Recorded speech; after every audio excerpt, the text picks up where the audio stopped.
આપણે અને એક વખત ફરીથી આપણો મોબાઈલ બધા ઊંચા કરો તો એકવાર મારા બધા મોબાઈલ જો કઈ કઈ કંપનીના કરો ને એકવાર ઊંચા. અત્યારે આપણે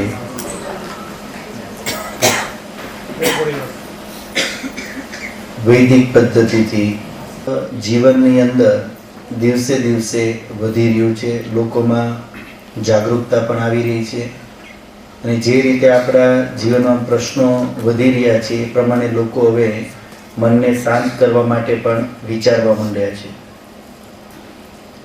તો મનને એકાગ્ર કેવી રીતે કરવું, નિયંત્રણમાં કેવી રીતે કરવું, મનને શુદ્ધ કેવી રીતે કરવું, પવિત્ર કેવી રીતે કરવું, બુદ્ધિની જે ક્ષમતાઓ છે એનો વિકાસ કેવી રીતે કરવો, આ સિવાય પણ આપણા સ્વભાવનો સુધાર કેવી રીતે કરવો, કે પછી આધ્યાત્મિક ઉન્નતિના સોપાનો જે છે એને પ્રાપ્ત કેવી રીતે કરવા, એ દરેક માટે આ ધ્યાન આપણને એમાં ખૂબ જ ઉપયોગી છે. ખૂબ જ. સંસારમાં ધ્યાનના નામે અનેક પ્રકારની પદ્ધતિઓ પ્રચલિત છે. અલગ અલગ ક્રિયાઓને લઈને, અલગ અલગ પ્રકારના વિચારોને લઈને અનેક રીતે અલગ અલગ રીતે ધ્યાન કરાવવામાં આવે છે. પરંતુ ધ્યાનની વિશે સૌથી ઉત્તમ, શ્રેષ્ઠ અને ઓથેન્ટિક જો આપણે કોઈ વસ્તુ જોવા જઈએ પ્રમાણિત, કે જે સર્વ સ્વીકૃત અને પ્રાચીન જે પદ્ધતિ છે એ છે અષ્ટાંગ યોગ, ધ્યાનની વિશુદ્ધ વૈદિક પદ્ધતિ. આપણી અન્ય કોઈ પણ જે ધ્યાન વિશે જે કંઈ પણ શીખવે છે કે શીખવાડી રહ્યા છે એ પણ આમાંથી જ કંઈ ને કંઈ લઈ અને પછી એમાં પોતાની રીતે બધા પરિવર્તનો કરી અને એ વસ્તુઓને રજૂ કરતા હોય છે. આપણે જે કરવા જઈ રહ્યા છીએ પ્યોર ઓર્ગેનિક વૈદિક ધ્યાનની પદ્ધતિ છે. આ મહર્ષિ પતંજલિ એ જે પદ્ધતિ આપણી સામે રાખેલી એ આપણી પાસે અત્યારે ઉપલબ્ધ છે, જેને આપણે અષ્ટાંગ યોગ ધ્યાનની પદ્ધતિ કહેશું. અને આ ધ્યાન આપણે શા માટે કરવાનું છે એ આપણને સ્પષ્ટ હોવું જોઈએ. તો ધ્યાન આપણે મનને એકાગ્ર કરવા માટે બેઠા છીએ, શાંત કરવા બેઠા છીએ, નહીં કે મનની અંદર વિચારોને વધારવા માટે, નહીં કે પછી આપણે કોઈ સાંસારિક વ્યવહારોને કરવા માટે. એ બધાથી દૂર હટી અને મનને શાંત એકાગ્ર કરવા બેઠા છીએ. બીજી વસ્તુ, ઈશ્વરનું સાચી પૂજા કરવાની જે પદ્ધતિ છે એ આ જ છે. જે ઈશ્વર આપે સમજ્યા, વિચાર્યો, જાણ્યો, જે સર્વવ્યાપક નિરાકાર સ્વરૂપ ઈશ્વર છે, એ ઈશ્વરની પૂજા કરવાની, અર્થાત એ ઈશ્વરનો સત્કાર કરવાની અથવા ઈશ્વર સાથે જોડાવાની, ઈશ્વરમાં મનને જોડવાની, લીન થવાની જે પદ્ધતિ છે એ આ જ છે. આ પદ્ધતિના માધ્યમથી તે આત્માને પરમાત્મા સાથે જોડી શકાય. જે મેં મોબાઈલનું અને નેટવર્કનું આપણે ઉદાહરણ આપ્યું હતું. આ સિવાય મનને, આત્માને પરમાત્મા સાથે જોડવાની બીજી સંસારમાં કોઈ જ પદ્ધતિ નથી. તો સાચું ઈશ્વરનું ધ્યાન કરવાની જે પદ્ધતિ છે એ વિશુદ્ધ આ છે. આ પદ્ધતિની અંદર મેં આપને પહેલા પણ મોટી જાણકારી આપેલી. યમ કે જે વ્યવહારિક જીવનમાં આપણે વેર વગરનું રહેવું જોઈએ, નિયમ કે આપણે વ્યક્તિગત જીવનમાં શિસ્તબદ્ધ રહેવું જોઈએ, આસન કે શરીરને સ્થિર રાખવાનું, પછી પ્રાણાયામ કે જેમાં પ્રાણને આપણે સ્થિર કરવાના અને નિયંત્રિત કરી અને મનને નિયંત્રિત કરવાનું, પછી પ્રત્યાહાર કે બાહ્ય વિષયોથી મન દૂર લઈ લેવાનું, અને ધારણા કે જેમાં શરીરના કોઈ ભાગ ઉપર મનને કેન્દ્રિત કરી દેવાનું, અને પછી ધ્યાન કે ઈશ્વરમાં આત્માને લગાવી દેવાનું. આ પૂરી આખી પ્રક્રિયા છે જેનું આપણે ધ્યાન રાખવાનું છે. સૌથી પહેલું તો કે ધ્યાનની અંદર જ્યારે આપણે બેસીએ છીએ તો સૌથી પહેલું આપણને મગજમાં બિલકુલ સ્પષ્ટ હોવું જોઈએ, હું આ ધ્યાન અત્યારે કરવા શા માટે બેઠો છું. આ બિલકુલ મગજમાં ક્લિયર હોવું જોઈએ. શું ક્લિયર હોવું જોઈએ? હું અત્યારે ધ્યાન આજે હું વિશેષ કોઈ અનુભવ કરવા માટે, ઈશ્વરની પાસે જવા માટે, અને મારી બુદ્ધિને ઉત્તમ કરવા માટે અને મારા મનને પવિત્ર અને નિયંત્રણમાં કરવા માટે હું ધ્યાનમાં બેઠો છું. આ મગજમાં બિલકુલ સ્પષ્ટ રહેવું જોઈએ. બીજી વાત, ધ્યાનની અંદર શું ધ્યાન રાખવાનું છે કે અહીંયાથી હું જે કંઈ નિર્દેશ આપું કે જે રીતે આપને કંઈ કરવાનું કહું, આપે કેવલ માનસિક રીતે એ રીતે વિચાર કરવાનો છે અને ભાવના બનાવવાની છે. એ સિવાય પોતાની જાતે કોઈ વિચાર, કલ્પના, ચિત્રો કે કંઈ કરવાનું નથી. જે નિર્દેશ કરીએ એ પ્રમાણે જ કરવાનું છે. ત્રીજી વસ્તુ, જ્યારે ધ્યાનમાં બેઠા હો તો શરીર જે છે એને બિલકુલ સીધું જ રાખવાનું છે. જે પોઝિશનમાં લાંબી વાર બેસી શકાય એ પોઝિશનમાં જ પહેલેથી બેસી જવાનું અને શરીરને બિલકુલ સીધું રાખવાનું. પછી કોઈ બહુ તકલીફ વધી જાય તો થોડું ઘણું શરીરને વ્યવસ્થિત કરી પાછું સ્થિર કરીને બેસી જવાનું. તો બને ત્યાં સુધી અનુકૂળ સ્થિતિમાં બેસવાનો પ્રયત્ન કરશો. ચોથું, કે મનની અંદર અંધારું બનાવી રાખવાનું છે અને બહારના કોઈ વિચારને કરવાનો નથી. જો મનની અંદર આંખ બંધ કરી લે, સ્વાભાવિક જ અંધારું જ બનેલું છે, તો બસ એ અંધકારની સ્થિતિ જ ખાલી બનાવી રાખવાની છે. બીજું કઈ વિચારવાનું, કરવાનું, જોવાનું એવો કોઈ પ્રયત્ન કરવાનો નથી.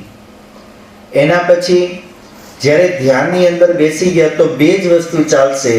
એક તો હું કહું એ પ્રમાણે કરતા જવાનું છે અને કરવામાં એક ધ્યાન રાખવાનું છે કે પોતાને એમાં જોડાયેલા સમર્પિત ભાવથી અંદર રહેવાનું છે. પોતાના તરફથી કોઈ જ બીજી વસ્તુ અંદર કરવાનો પ્રયત્ન નથી કરવાનો કે કોઈ ચેષ્ટા નથી કરવાની. ઉતાવળ બિલકુલ કરવાની નથી. પૂરું ધીરજપૂર્વક કરવાનું છે. અને ધ્યાનની અંદર જ્યારે હું ઈશ્વર વિશેની ભાવના બનાવવાનું કે કહું તો ઈશ્વર માટે તમે જે કંઈ જીવનમાં ઉપકાર ઈશ્વરનો અનુભવ કરતા હોય એ યાદ કરી અને પૂરું ઈશ્વર માટે હૃદય ખોલી નાખવાનું છે. પૂરું સમર્પિત થઈ જવાનું છે અને પૂરી ભાવના તીવ્ર કરવાની છે કે આજ ઈશ્વર મારી નજીક જ છે, ક્યાંય દૂર નથી. આજે જે આપણી નજીક છે ને અનુભવ કરવાનો પ્રયત્ન કરવાનો. આ પ્રયત્ન અંદર ત્યારે પ્રબળ કરી દેવાનો. બીજું કે ધ્યાન કરતા સમયે વચ્ચે કોઈને વધારે ઉધરસ, ખાંસી કેવું આવે તો એને કૃપયા બહાર વહી જવું સારું. અથવા પછી કોઈ અલગ એવું કરવું કે બીજાને વ્યવધાન થાય નહીં.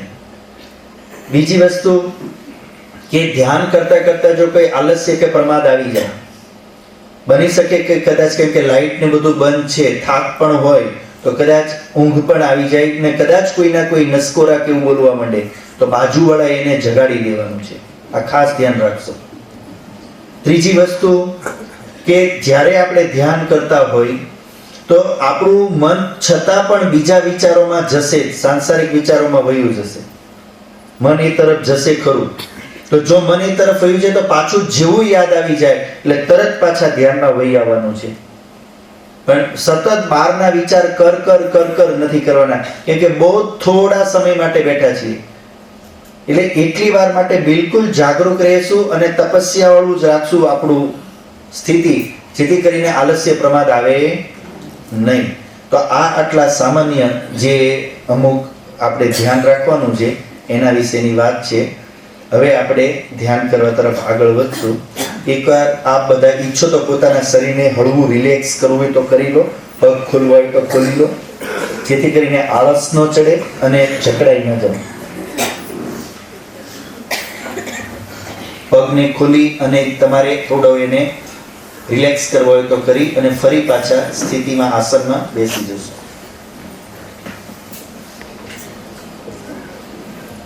બધા સીધા બેસી જશું. આપણે હવે ધ્યાનનો પ્રારંભ કરીએ.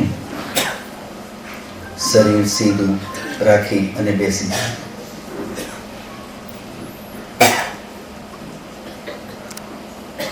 આંખોને બંધ કરી લઈએ. શરીર સીધું અને આંખોને બંધ કરી લઈએ.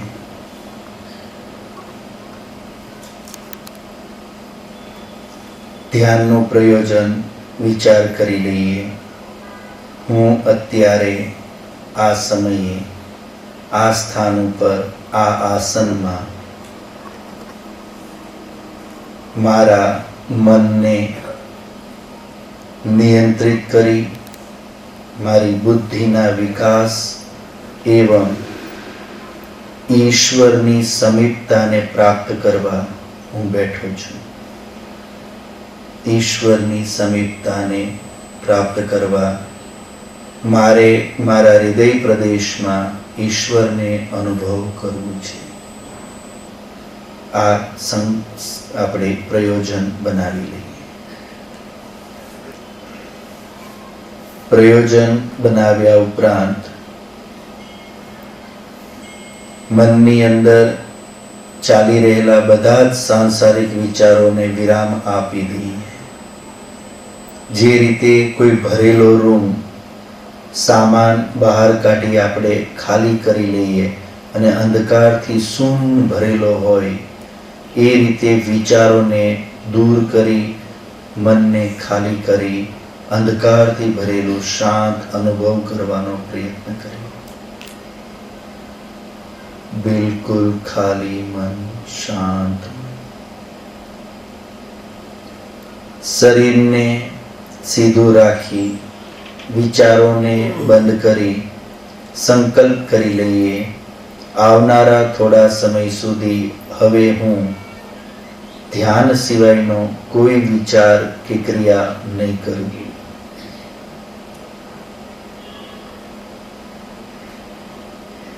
પૂરું ધ્યાન શરીર ઉપર કેન્દ્રિત કરીએ. શરીરને સીધું રાખીએ અને હળવું રાખીએ. શરીરને ઢીલું છોડી દઈએ.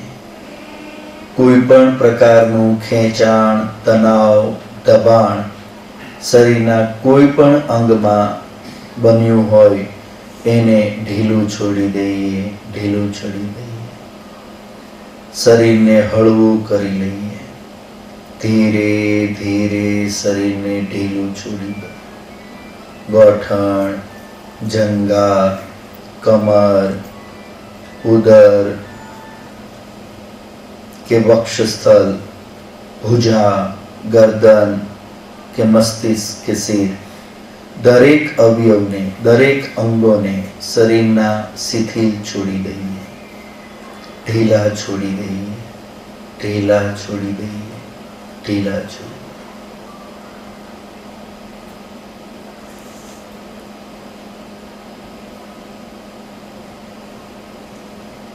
શરીર સીધું અને ઢીલું છોડી દઈએ. મનમાં અંધકાર બનાવી રાખીએ. પૂરું ધ્યાન શરીર ઉપર, આ સિવાય બીજો કોઈ વિચાર ન કરીએ. શરીરને મૂર્તિવત અનુભવ કરવાનો પ્રયત્ન કરીએ.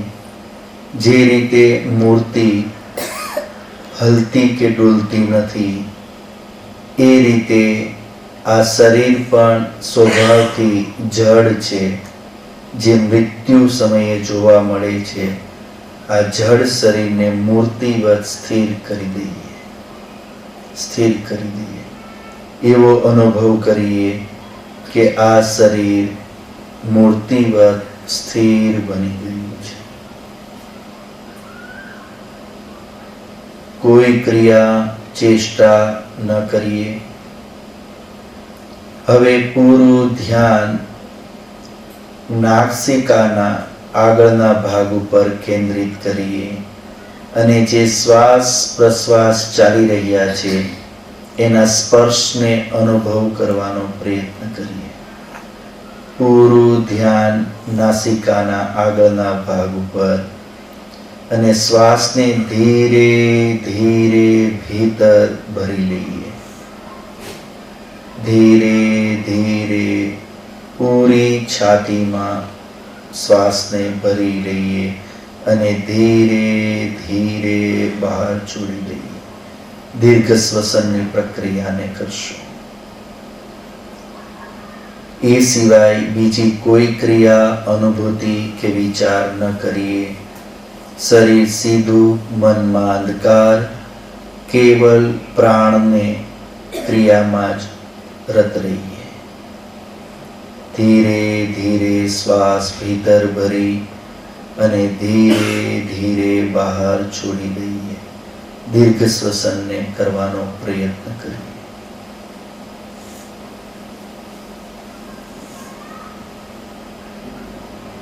આલસ્ય પ્રમાદ ન રહે એનું ધ્યાન રાખીએ દીર્ઘ શ્વસનને કરવાનો પ્રયત્ન. હવે શ્વાસ પ્રશ્વાસને સ્વતઃ ચાલવા દઈએ. પ્રયત્નને બંધ કરી દઈએ. પ્રયત્નને બંધ કરી દઈએ. શ્વાસને એની જાતે જ ચાલવા દઈએ અને કેવલ દ્રષ્ટા ભાવથી શ્વાસને અનુભવ કરવાનો, જોવાનો પ્રયત્ન, બીજી કોઈ ચેષ્ટા ન કરીએ. શ્વાસને સ્વાભાવિક રીતે સ્વતઃ ચાલવા દઈએ. પ્રયત્નને બંધ કરી દઈએ અને દ્રષ્ટા ભાવથી કેવલ એને જોઈ લઈએ.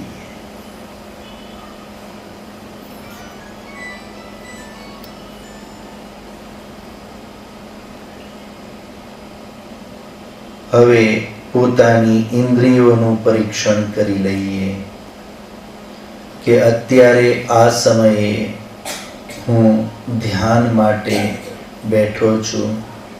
અતઃ મારી બધી જ ઇન્દ્રિયોનો પોતપોતાના વિષયો સાથે કોઈ જ સંબંધ નથી. મારી નેત્રેન્દ્રિય બંધ હોવાના લીધે સંસારના કોઈ પણ વિષયો સાથેનો સંબંધ નથી. મારી જીહ્વા ઇન્દ્રિય પણ અત્યારે એના કોઈ પણ વિષયોના સંબંધોથી રહિત છે. નાસિકા ઇન્દ્રિય પણ કોઈ પણ પ્રકારની ગંધ વિશેષથી અનુભવથી રહિત છે. મારી ત્વચા ઇન્દ્રિય પણ કોઈ પણ પ્રકારના નરમ કઠોર સ્પર્શના અનુભવથી રહિત છે. મારી કર્ણેન્દ્રિય પણ અત્યારે કોઈ પણ બહારના ધ્વનિનું શ્રવણ નથી કરી રહી. મારી પાંચેય ઇન્દ્રિય પોતપોતાના વિષયોના સંબંધોથી રહિત હોવાના લીધે મનમાં જે શાંતિનો અનુભવ થઈ રહ્યો છે તેને અનુભવ કરવાનો પ્રયત્ન કરીએ.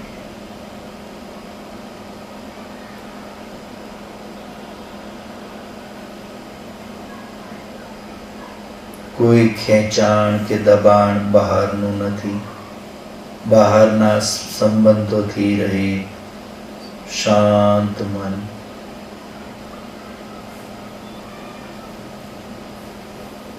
હવે ધારણાનો અભ્યાસ કરશું. ધ્યાનને છાતીની મધ્યમાં એટલે કે કંઠથી નીચે, પેટથી ઉપર અને બંને સ્તનોની વચ્ચે છાતીની મધ્યમાં ધ્યાનને કેન્દ્રિત કરી દઈએ. પૂરું ધ્યાન છાતીની મધ્યમાં અથવા કપાળની મધ્યમાં કેન્દ્રિત કરી દઈએ. આ સિવાય બીજો કોઈ જ પ્રયત્ન, વિચાર, ચેષ્ટા ન કરીએ. કોઈ દૃશ્ય કે ચિત્ર ન બનાવીએ. આલસ્ય પ્રમાદ ન રહે એ જોઈ લઈએ. મન કોઈ બહારના વિષયમાં ન હોય એ જોઈ લઈએ. પૂરું ધ્યાન છાતીની મધ્યમાં.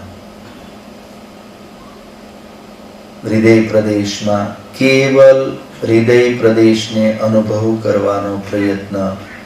આખા શરીરની અનુભૂતિને બંધ કરી એ તરફથી ધ્યાનને દૂર કરી કેવલ શરીરના એક ભાગને અનુભવ કરવાનો પ્રયત્ન.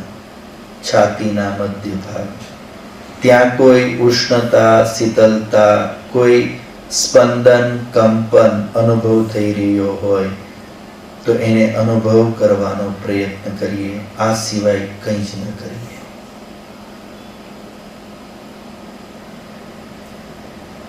હવે એ જ સ્થાન ઉપર ધ્યાન કરવાનો પ્રયત્ન. જે ધારણા પ્રદેશ છે, છાતીની મધ્યનો ભાગ, એમાં અંદરની તરફ થોડું પોલાણ વાળો ભાગ છે, રિક્ત સ્થાન છે, ખાલી સ્થાન છે. જે સ્થાન અંધકારથી ભરેલું છે. જે રીતે બહાર કોઈ વસ્તુ નથી, ત્યાં ખાલી આકાશ છે, અને એ આકાશ અંધકારથી ભરેલું છે, એમ મારો હૃદય પ્રદેશનો એ થોડો ભાગ અત્યારે ખાલી અવકાશથી અને અંધકારથી ભરેલો છે. આ અનુભૂતિ કરવાનો પ્રયત્ન. છાતીની મધ્યમાં ભીતરની તરફ, અંદરની તરફ જે થોડું રિક્ત સ્થાન, ખાલી સ્થાન છે, એને અંધકારથી ભરેલું અનુભવ કરવાનો પ્રયત્ન.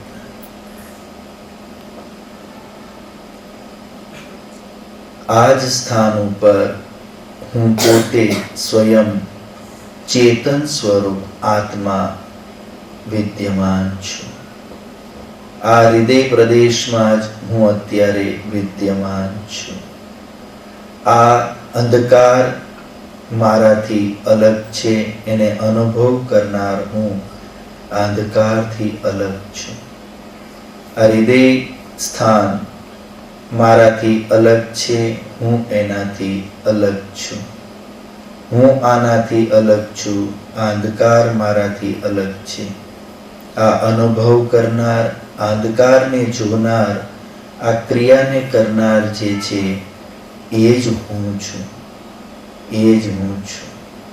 હું ચેતન સ્વરૂપ છું, એટલે હું અનુભવ કરી શકું છું. પરંતુ હું નિરાકાર સ્વરૂપ છું, અતઃ મારો કોઈ રંગ રૂપ કે આકાર નથી. હું કેવલ અનુભવ કરતા છું, અતઃ આ અનુભવ જે કરનાર છે એ જ હું છું. સ્વયંના પ્રતિ જાગૃતતા.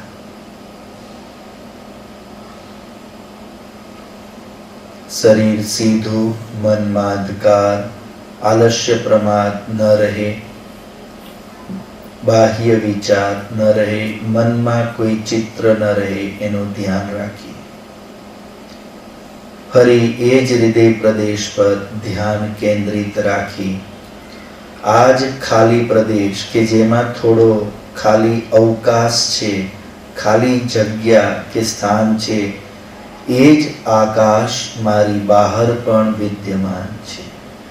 દૂર દૂર સુધી આકાશ વ્યાપક છે. એ જ આકાશ મારી ભીતર છે, બહાર છે. એ જ રીતે એ આકાશવત સર્વત્ર વ્યાપક, દૂર દૂર સુધી વ્યાપક ચેતન સ્વરૂપ, નિરાકાર સ્વરૂપ જે ઈશ્વર છે, એ પણ અત્યારે અને અહીંયા જ મારી સાથે, મારી પાસે વિદ્યમાન છે. જેમ આકાશ મારી બહાર પણ છે અને મારા શરીરની ભીતર આ છાતી પ્રદેશમાં પણ છે, ખાલી સ્થાન છે જે અંધકારથી ભરેલું છે.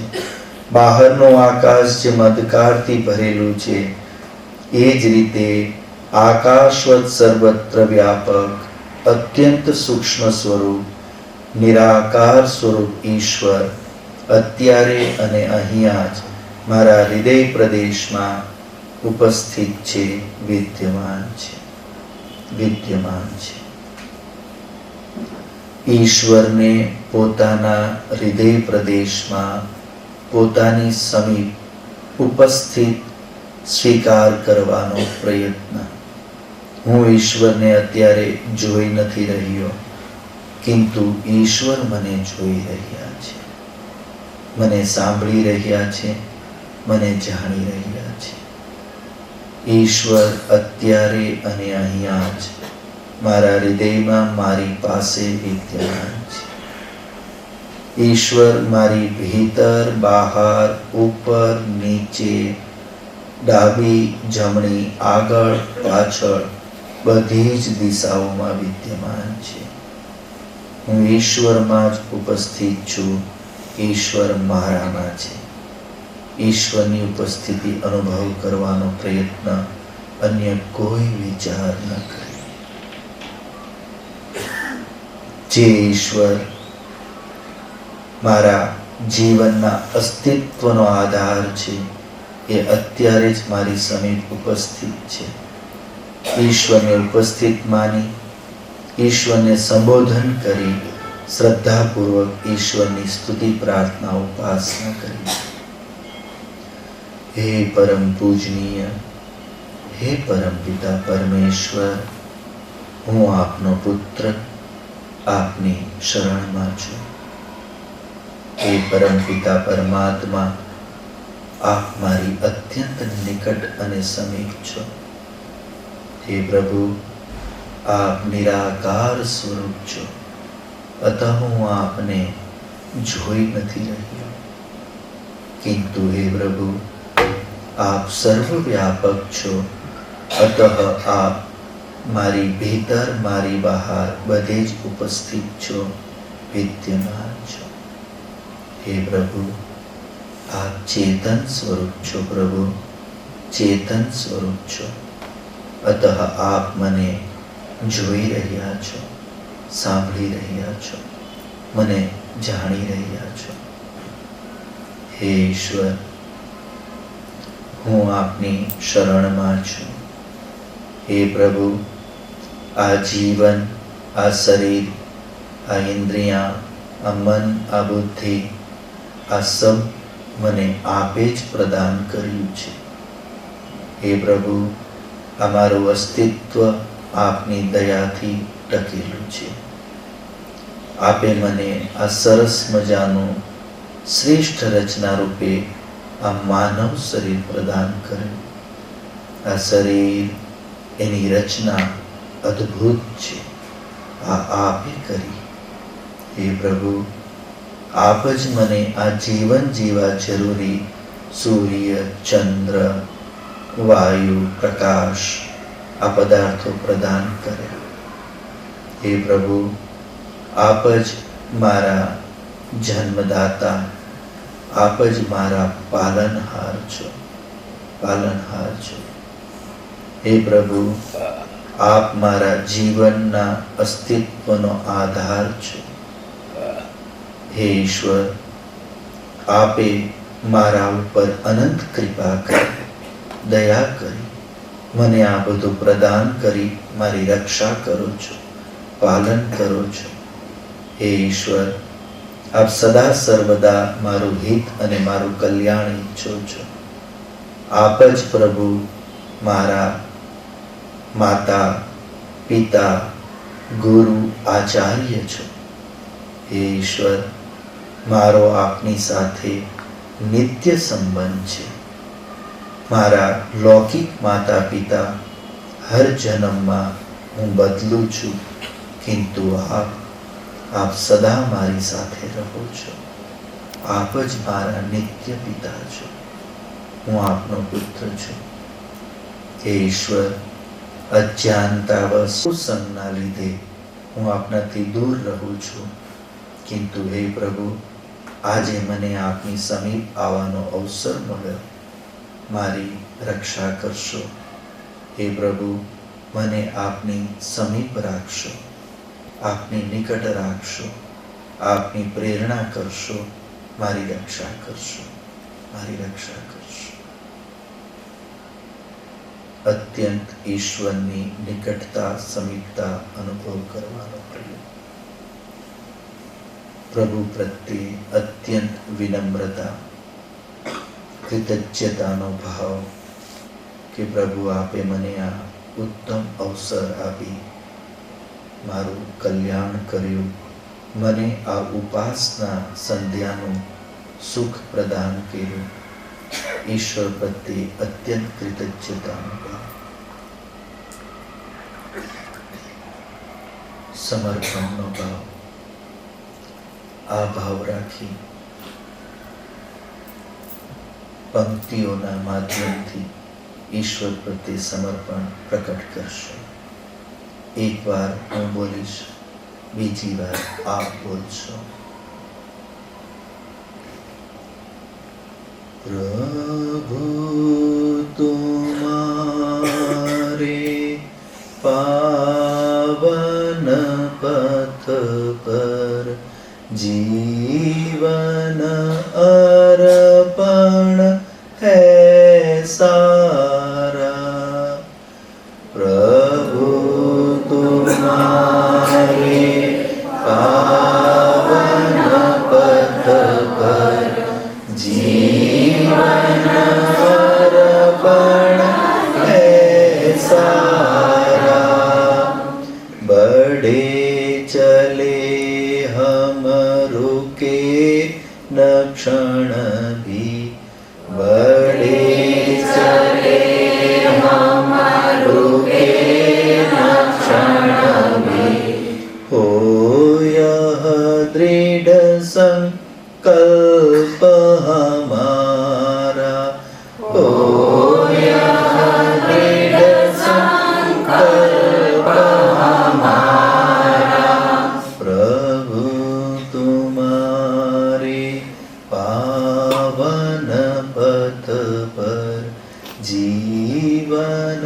अर्पण है सारा। जीवन अर्पण है सारा। जीवन अर्पण है सारा। जीवन अर्पण है सारा। जीवन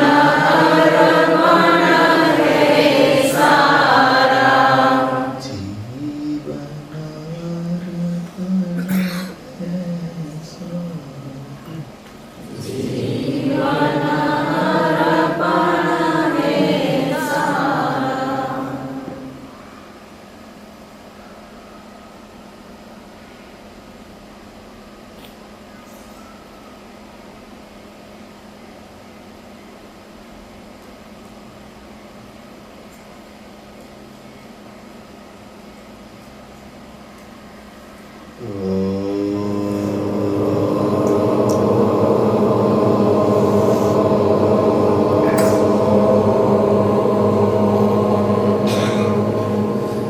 शांति शांति शांति।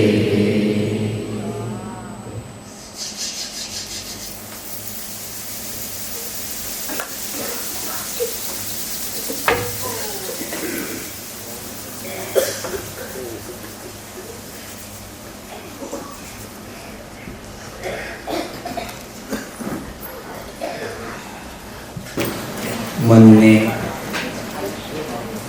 एकाग्र करवानो प्रयत्न करिए। शरीर सीधू, आंखों बंद, मन में शांति अने स्थिरता,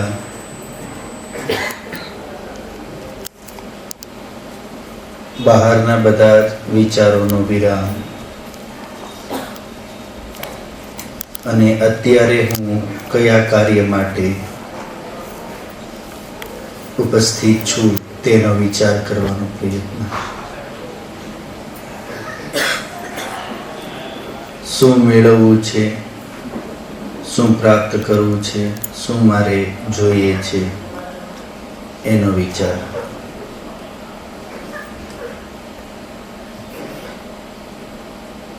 મારા જીવનમાં बुद्धिनु संबंधों શું મૂલ્ય છે, ઉપયોગિતા છે તેનો વિચાર કરવાનો પ્રયત્ન કરીએ। આના વિશે હું શું જાણું છું, કેટલો એનો મને લાભ થઈ રહ્યો છે અને હજી કેટલું એમાં પરિવર્તન જરૂરી છે એના વિશેનો વિચાર।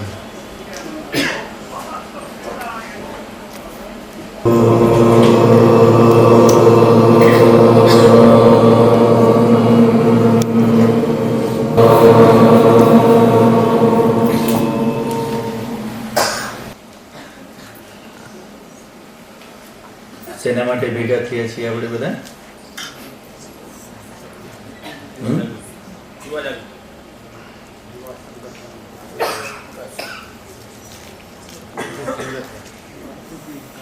बुद्धि વધારવા આવ્યા છે આપણે।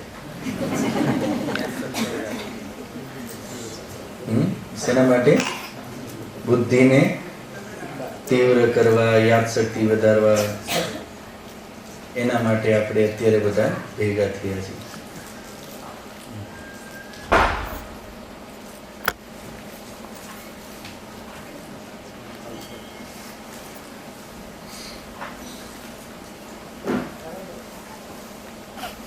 एक जगह एक विद्वान प्रवचन आपवा गया અને પ્રવચન હતું કે વૃદ્ધોની, માતા પિતાની, વડીલોની સેવા કરવી જોઈએ।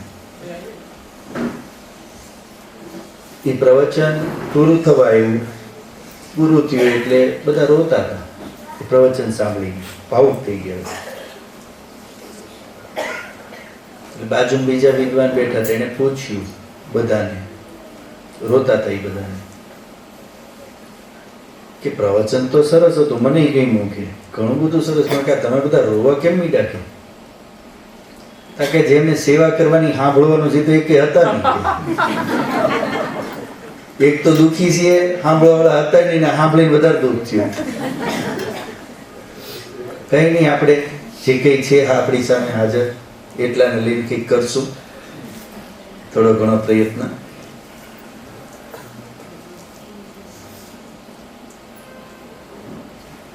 તો બુદ્ધિ વધારવી છે. અચ્છા, પેલા વધારવાની વાત આ ખબર નહીં કેવી રીતે કમલેશબેન આવો વિચારેલો.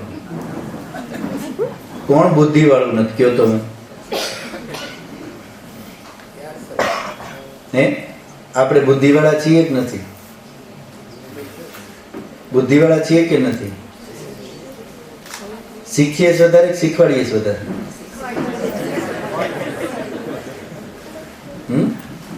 શીખીએ છીએ વધારે કે શીખવાડીએ જ વધારે? ઉપદેશ લઈએ જ વધારે કે દઈએ જ વધારે? ઉપદેશ કોણ આપીએ? કે બુદ્ધિમાન. શીખવાડી કોણ શકે? બુદ્ધિમાન. તો બુદ્ધિમાન છીએ કે નથી? અને ક્યારેક વાતચીત નહીં અનુભવ કરીએ છીએ કે નહીં? કઈ કોઈને બહુ કોઈ સલાહ દે, બહુ તારી સલાહ તારી પહેરે, હું બુદ્ધિમાન છું, કે ગાંડો નથી, કઈ જ નથી કહેતા. તેનો મતલબ શું છે? હું ઘણો બુદ્ધિમાન છું. તો હવે આપણે બુદ્ધિમાન છીએ તો મારે તમને દેવું શું? બુદ્ધિ તો કોને આપીએ? કઈ બુદ્ધિ જેની પાસે ઘટતું હોય એમાં તો ઉમેરીએ, કે ઘટતું નહીં ઉમેરવું શું? બરાબર છે કે નહીં? ઉમેરી કેમાં શકાય? ઓછું હોય એમાં, ભરેલું હોય એમાં શું નાખવું? ભરેલામ જાય. તો આપણે બુદ્ધિમાન છીએ કે નથી? બોલતા નથી. જમીન આળસ ચડી ગઈ, દાળ બાટી દબાવી દીધી હશે. તો આપણે બુદ્ધિમાન છીએ કે નથી? વ્યવહારમાં આપણે બુદ્ધિમાન માનીને રહીએ છીએ, મૂર્ખ માની? પોતાને શું માનીને રહીએ છીએ? આપણે બુદ્ધિમાન જ માનીને રહીએ છીએ. એટલે કેમ કે આપણે જાણીએ સંસારમાં ઘણા પ્રકારના રિસર્ચ થાય, શોધ સંશોધન રિસર્ચ ઘણું બધું થાય છે. તે એવો વિચાર આવ્યો ઘણી વાર અમુક લોકોને ભેગા મળીને, જેને વિચાર આવ્યો એની બુદ્ધિમાન જ કહેવાય. આમ તો કે આપણે બધી વાતના સ્ટડી કર્યા, કે બુદ્ધિનું કરવું જોઈએ. સંસારમાં બુદ્ધિ કેટલી? બધા સ્ટડી ચાલે છે ને, અલગ અલગ પ્રકારના કેટલા રિસર્ચ. તો કે સંસારમાં બુદ્ધિ કેટલી છે તપાસ તો કરવી જોઈએ, એનું રિસર્ચ તો થવું જોઈએ, સ્ટડી તો થવું જ જોઈએ. એક ટીમ બનાવી, સંખ્યા નક્કી કરી, બધા ભેગા થયા, ટીમ બનાવી બધી અલગ અલગ કન્ટ્રીમાં બધાને મોકલી દીધા સ્ટડી કરવા, જાઓ તપાસ કરો બુદ્ધિ કેટલી છે. તપાસ ચાલુ થઈ, એક ટાઈમ નક્કી થયો, બધા પાછા હાજર થયા પોતાનો રિપોર્ટ લઈને ત્યાં. એટલે રિપોર્ટ લેવા વાળાએ પૂછ્યું કે હાજી શરૂ કરો ભાઈ, કોઈ પોતાની વાત. શું આવ્યું તમારા રિપોર્ટમાં? તમારું સ્ટડી શું કહે છે? કારણ કે મેં દુનિયા ફરી જોયું, મને એટલું સમજમાં આવ્યું, દુનિયામાં દોઢ બુદ્ધિ છે.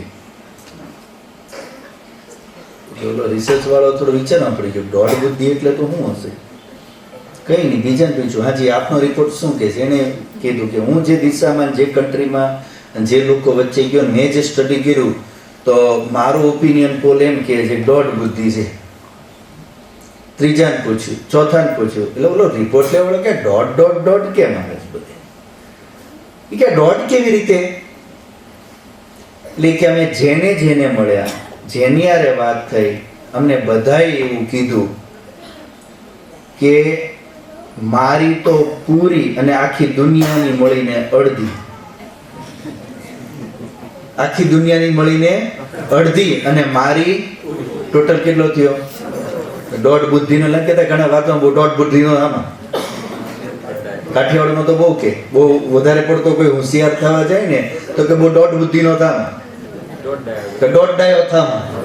હા, દોઢ ડાયો બહુ થામાં, બહુ દોઢીનો થામાં. દોઢ બુદ્ધિ. તો દોઢ બુદ્ધિ આ જે સ્ટડી રિસર્ચ છે એ શું કહે છે? આપણી બુદ્ધિ કેટલા ટકા છે? 150 ક્યાંથી? મારી પોતાની 100 અને બાકી આખી દુનિયાને મળીને 50% ટોટલ. પણ મારી પોતાની કેટલી એમાંથી? તો પૂરેપૂરી થઈ જ ન થઈ. મારી પોતાની તો કેટલી? 100 માંથી 100. તો મારે શું કઈ જરૂર રહે કઈ શીખવાની? મારે તો શીખવાડવાનું હોય. તો શું લાગે છે આપણે દોઢ બુદ્ધિના છીએ કે અધૂરા છીએ? બોલતા નથી. આપણે દોઢ બુદ્ધિ છીએ કે થોડા ઘણા કે ઓછા છીએ? કેમ કે દોઢ બુદ્ધિ વાળાને શીખવાડી શકાય નહીં. ભગવાને નોકરી કરી, મારે કેમ મહેનત કરવી? શીખી કોણ શકે? ઉતરી કોને શકે? સમજમાં કોને આવે? ઓછી હોય તો કઈક શીખે કે ઉમેરે કે લે કે વધારે. પૂરો છે હું કામ લે શીખે કે ઉમેરે કે વધારે? એ તો એને તો આપવાનું હોય. તો વ્યવહારમાં આપણે જે રીતે આપણા લાઈફમાં આપણે જીવી રહ્યા છીએ, શું માની જીવી રહ્યા છીએ? હું બુદ્ધિમાન છું કે નહીં? શું માની જીવી રહ્યા છે? પોતાને બુદ્ધિમાન માની જીવી રહ્યા છીએ, મૂર્ખ માની જીવી રહ્યા છીએ, કે બુદ્ધિમાની છું ક્યાંક ક્યાંક મૂર્ખ છું કે અલ્પજ્ય છું કે ના સમજ છું એવું માનીને જીવી રહ્યા છીએ? વ્યવહારમાં શું માની જીવીએ છીએ ઘરે આપણે? પોતાને 100% માની જીવે છે કે 100% થી ઓછું? હે? 100% પોતાને હોશિયાર માની જીવીએ છીએ કે 100% થી ઓછા હોશિયાર માની જીવીએ છીએ? ઓછા ટકા વાળા છીએ? 50%? ઈમાનદાર માણા લાગે છે.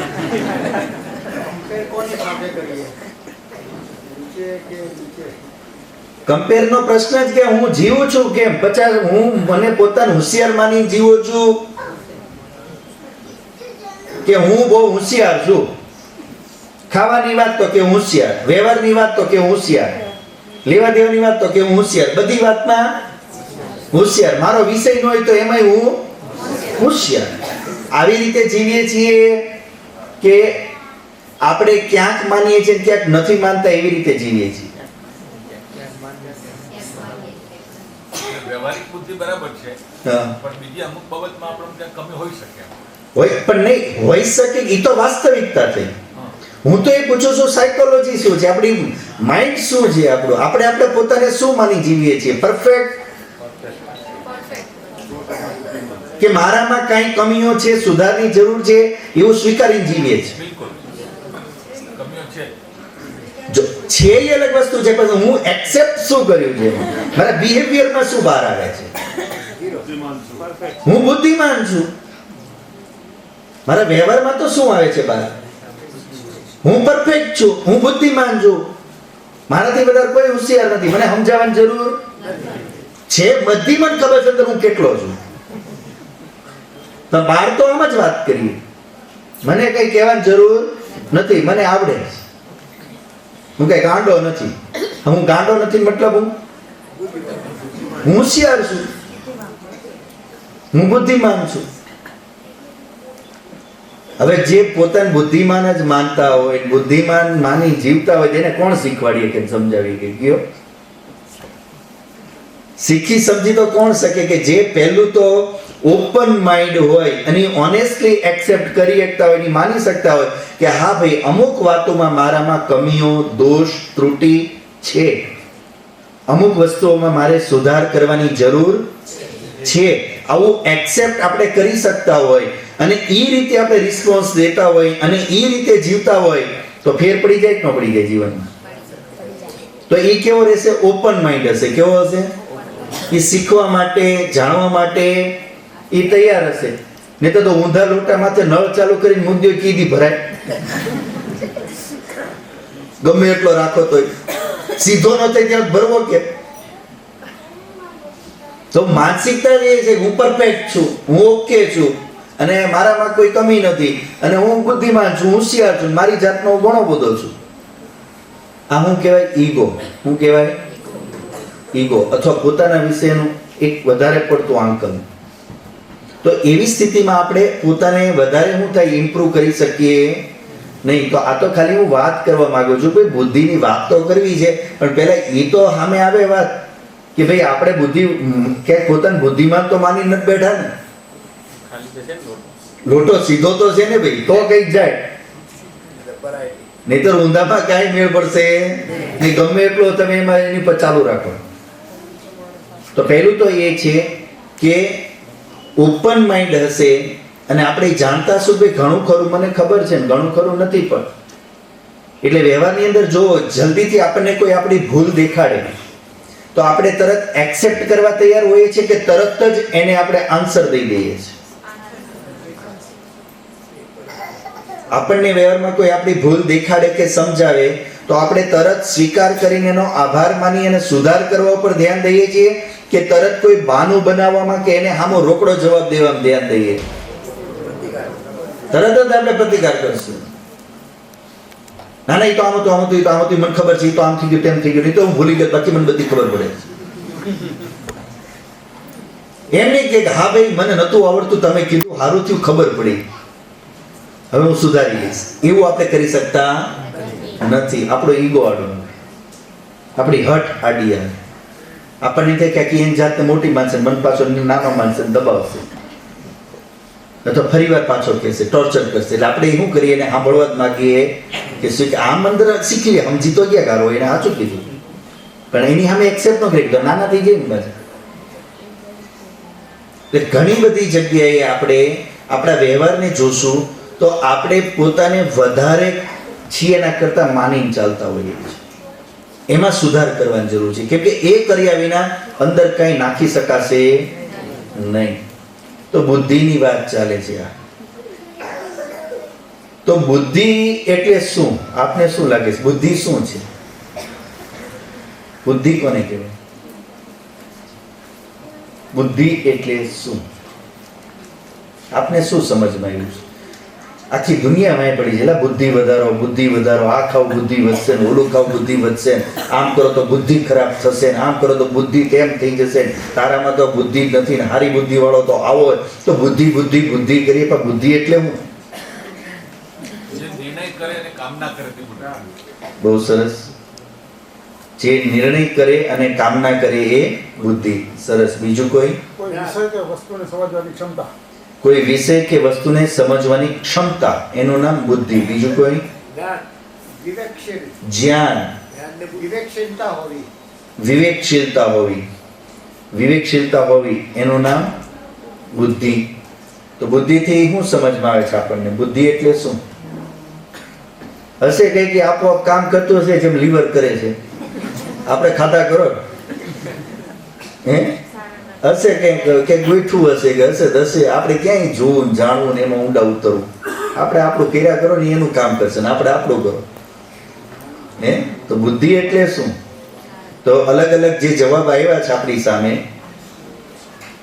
તો બુદ્ધિ બે રીતે સમજી શકીએ. એક બુદ્ધિ નામનું ઇન્સ્ટ્રુમેન્ટ છે આપણી પાસે. એક શું છે? બુદ્ધિ નામનું એક સાધન છે આપણી પાસે. જેમ જોવા માટેનું સાધન કયું છે? સાંભળવા માટેનું સાધન અને વિચારવા માટેનું સાધન. વિચારવા માટેનું સાધન મગજ કે મન. મગજ પણ લઈ શકો, મન પણ આપણે કહીએ છીએ. તો મગજ છે એક અત્યારના આપણે મેડિકલ સાયન્સના જે કે સ્ટડી છે એના અનુસાર આપણે એને બ્રેઇન કયો કે જે કયો, પણ માઇન્ડ પણ એક વર્ડ આપણે બ્રેઇન અને એક બીજો માઇન્ડ. માઇન્ડ એટલે હું આપણે એને મન આપણી ભાષામાં મોટી ભાષામાં જો કહીએ તો જોવા માટેનું સાધન આંખ, સાંભળવા માટેનું કાન, બોલવા માટેનું મુખ, આ બધા અલગ અલગ સાધનો છે દરેક કામના. એમ શરીરમાં જો બધા વસ્તુના જરૂર પ્રમાણેના અવયવો સાધનો અલગ અલગ છે. તો વિચાર માટેનું જે સાધન છે એનું નામ શું છે? મન. અને એ જ રીતે જે નિર્ણય કરવા માટેનું જે સાધન છે એનું નામ છે બુદ્ધિ. મનથી ખાલી શું થાય? થિંકિંગ. મન શું કરે? થિંકિંગ. આમ આમ આવી રીતે આટલું આજે મનની અંદર જે આપણે સંકલ્પ વિકલ્પ ચાલતા હોય છે ને, આમ કરો તો આમ થઈ જશે, આવું બધું ચાલતું હોય છે ને જે, તો એનું એક ઇન્સ્ટ્રુમેન્ટ છે આપણા પાસે, એ એનાથી થાય છે. એ જે ઇન્સ્ટ્રુમેન્ટ છે જેનાથી આ થિંકિંગ ચાલે છે આપણું, એનું નામ છે મન. બટ થિંકિંગ કર્યા પછી શું લેવાનું હોય? ડિસિઝન લેવાનું હોય. આપણે પહોંચવાનું ક્યાં હોય? ડિસિઝન ઉપર. તો ડિસિઝન લેવા માટેનું કે હવે આ મનમાં જે થિંકિંગ થયું એનાથી શું કરવું શું ન કરવું, એ ડિસિઝન લેવા માટેનું જે સાધન છે એનું નામ શું છે? બુદ્ધિ. તો એ બુદ્ધિથી આપણે નિર્ણય કરીએ, એનાથી આપણે કોઈ વસ્તુના એક નિષ્કર્ષ પર પહોંચીએ, અને નિર્ણય થઈ ગયા પછી જ આપણે એની પર એક્શન લેતા હોય છે, એ પહેલા લેતા નથી. તો બુદ્ધિ શું છે? એ સાધન પણ છે. તો હવે જે સાધન હશે તો એ કોઈને કોઈ વસ્તુથી, મટીરિયલથી બન્યું તો હશે કે નહીં હોય? કોઈને કોઈ એક ઇન્સ્ટ્રુમેન્ટ હોય તો એનું કોઈ રો મટીરિયલ હોય કે ન હોય? કોઈને કોઈ મટીરિયલમાંથી તો બન્યું છે. તો એ જે આપણી બુદ્ધિ છે, જે સાધન છે, એ જેમાંથી બન્યું છે એ છે સતરજ સ્તંભમાંથી બન્યું છે. શેમાંથી બન્યું છે?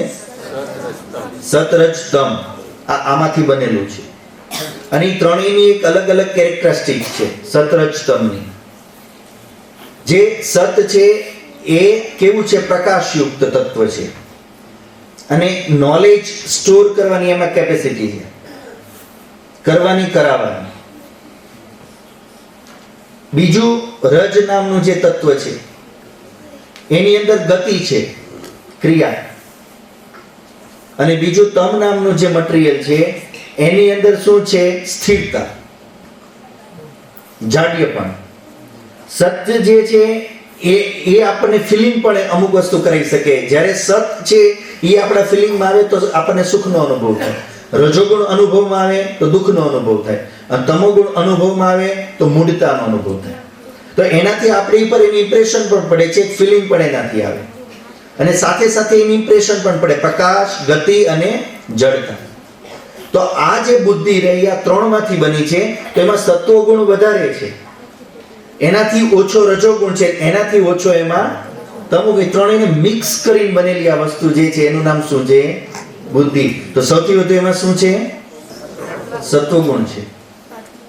પણ એ ત્રણેય બદલાતા રહે, અંદર અવસ્થા એની બદલાતી રહે. જેમ શરીર એક છે પણ એની અવસ્થાઓ બદલાય ને, બાલ્યપન હોય, યુવાપન હોય, વૃદ્ધાવસ્થા હોય. આ શરીરની કેમ બદલાય? પણ એ રિવર્સ ન થાય. પણ બુદ્ધિ અને મનની જે અવસ્થા છે એ બદલાય ખરી, પણ એ રિવર્સ પણ થઈ શકે. એ તામસિક પણ થઈ શકે, રાજસિક પણ થઈ શકે, અને સાત્વિક પણ થઈ શકે. એમાં વધુ સાત્વિકતા છે, પણ જ્યારે રજોગુણ અને તમોગુણનો ઉભા થાય તો સાત્વિકતા ઘટી જાય.